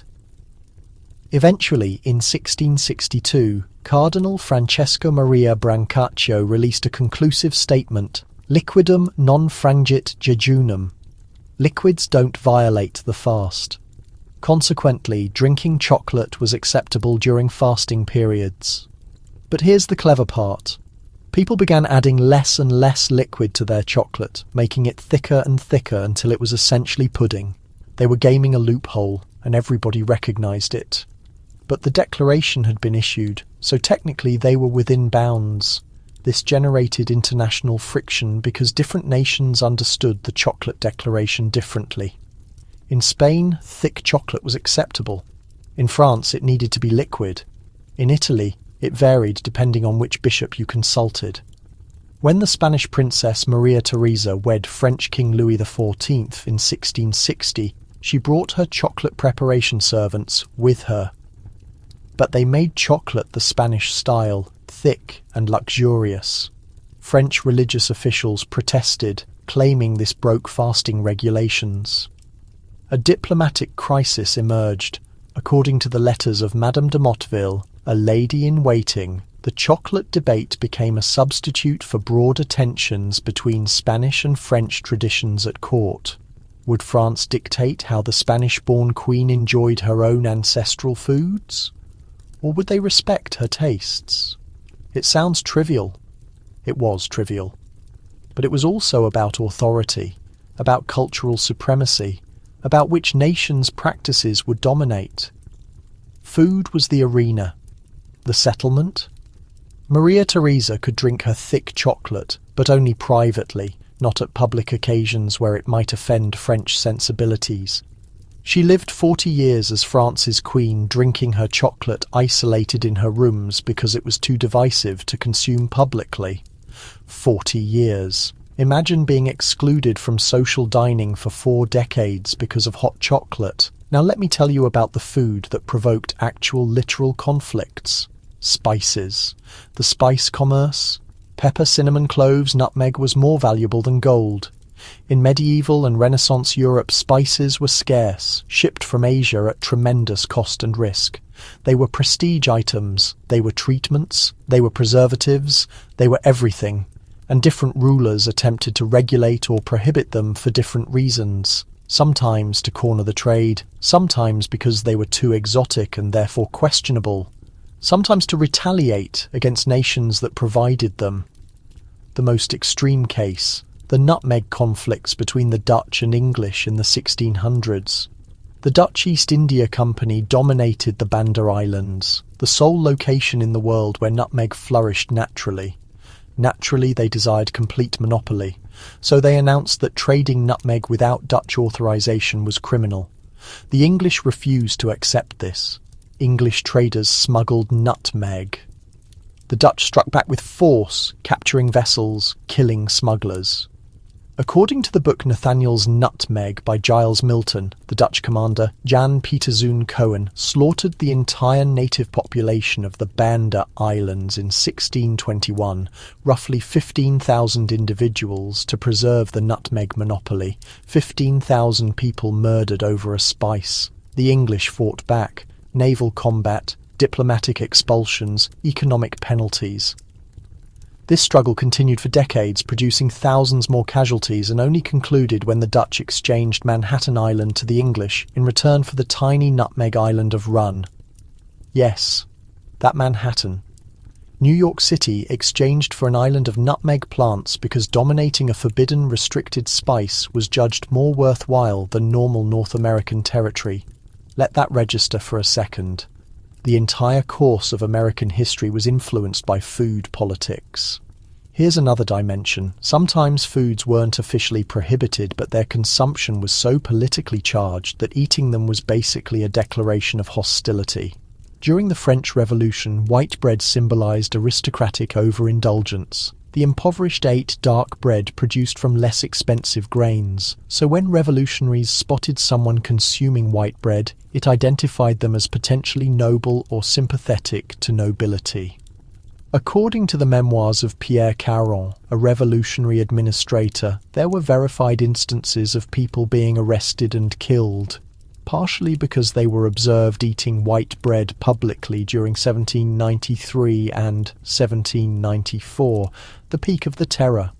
The bread itself wasn't prohibited, but consuming it was a political declaration that could cost you your life. Food became ideology, ideology became survival or execution. Similarly, during the Russian Revolution, sugar consumption was linked with the middle class. Revolutionaries were supposed to drink their tea plain without sugar to demonstrate solidarity with working people. According to historian Orlando Figes in A People's Tragedy, there are reports of Bolsheviks accusing fellow revolutionaries for adding sugar to their tea, suggesting it exposed hidden aristocratic leanings. Sugar in tea. That's all it required to be suspected of counter-revolutionary attitudes. Let me offer one more illustration that demonstrates how food bans could generate absurd international incidents. The tomato debate of the 1700s. Tomatoes, like potatoes, originated from the Americas, and like potatoes, they were regarded with mistrust in Europe. But tomatoes had an additional problem. They belonged to the nightshade family, and certain nightshades are poisonous. So there was legitimate concern that tomatoes might be harmful. For decades, tomatoes were cultivated as decorative plants, attractive but hazardous. Consuming them was thought reckless, maybe suicidal. According to The Tomato in America by Andrew F. Smith, this conviction was so powerful that in 1692, a chef who prepared tomatoes for a royal household in Naples was literally prosecuted for attempted murder, despite nobody becoming ill. But here's where it becomes political. Various nations approved tomatoes at various moments. Italy welcomed them by the early 1700s. France stayed doubtful until the late 1700s. England didn't broadly embrace them until the 1800s. And America had geographical differences. Some regions consumed tomatoes, others banned them. This sparked diplomatic complications. When an Italian diplomat came to France and received a tomato-free dinner, was that his native cooking being disrespected? When a French aristocrat travelled to Italy and got tomato-based dishes, was his Italian counterpart attempting to kill him? These concerns sound absurd today, but back then they mattered immensely. Diplomatic banquet planners had to negotiate menus meticulously to prevent offering dishes that visiting nations viewed as prohibited or lethal. There's an extraordinary correspondence from Benjamin Franklin composed in France in 1784, discussing how he had to arbitrate between French and American representatives regarding whether tomatoes belonged at a treaty commemoration feast. The Americans from particular states believed tomatoes were deadly. The French cook insisted on including them in a classic preparation. Franklin, always the mediator, proposed a solution. Tomato preparation served separately, available for anyone willing to chance it. His correspondence, archived at the Library of Congress, concludes, "I occasionally believe we devote more effort discussing our meals than discussing our agreements. Maybe that's appropriate because individuals who can't reach consensus on dining will never reach consensus on leadership."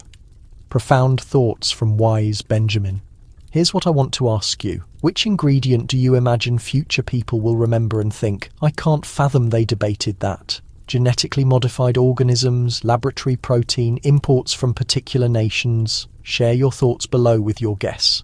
I'm curious what you believe our contemporary culinary debates say about our governance and principles. The truth is that prohibited ingredients have always meant more than just sustenance. They've represented authority, regulation, belonging, commerce, and international relations.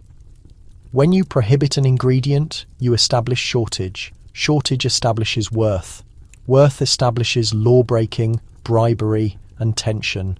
It's a pattern as ancient as human society itself.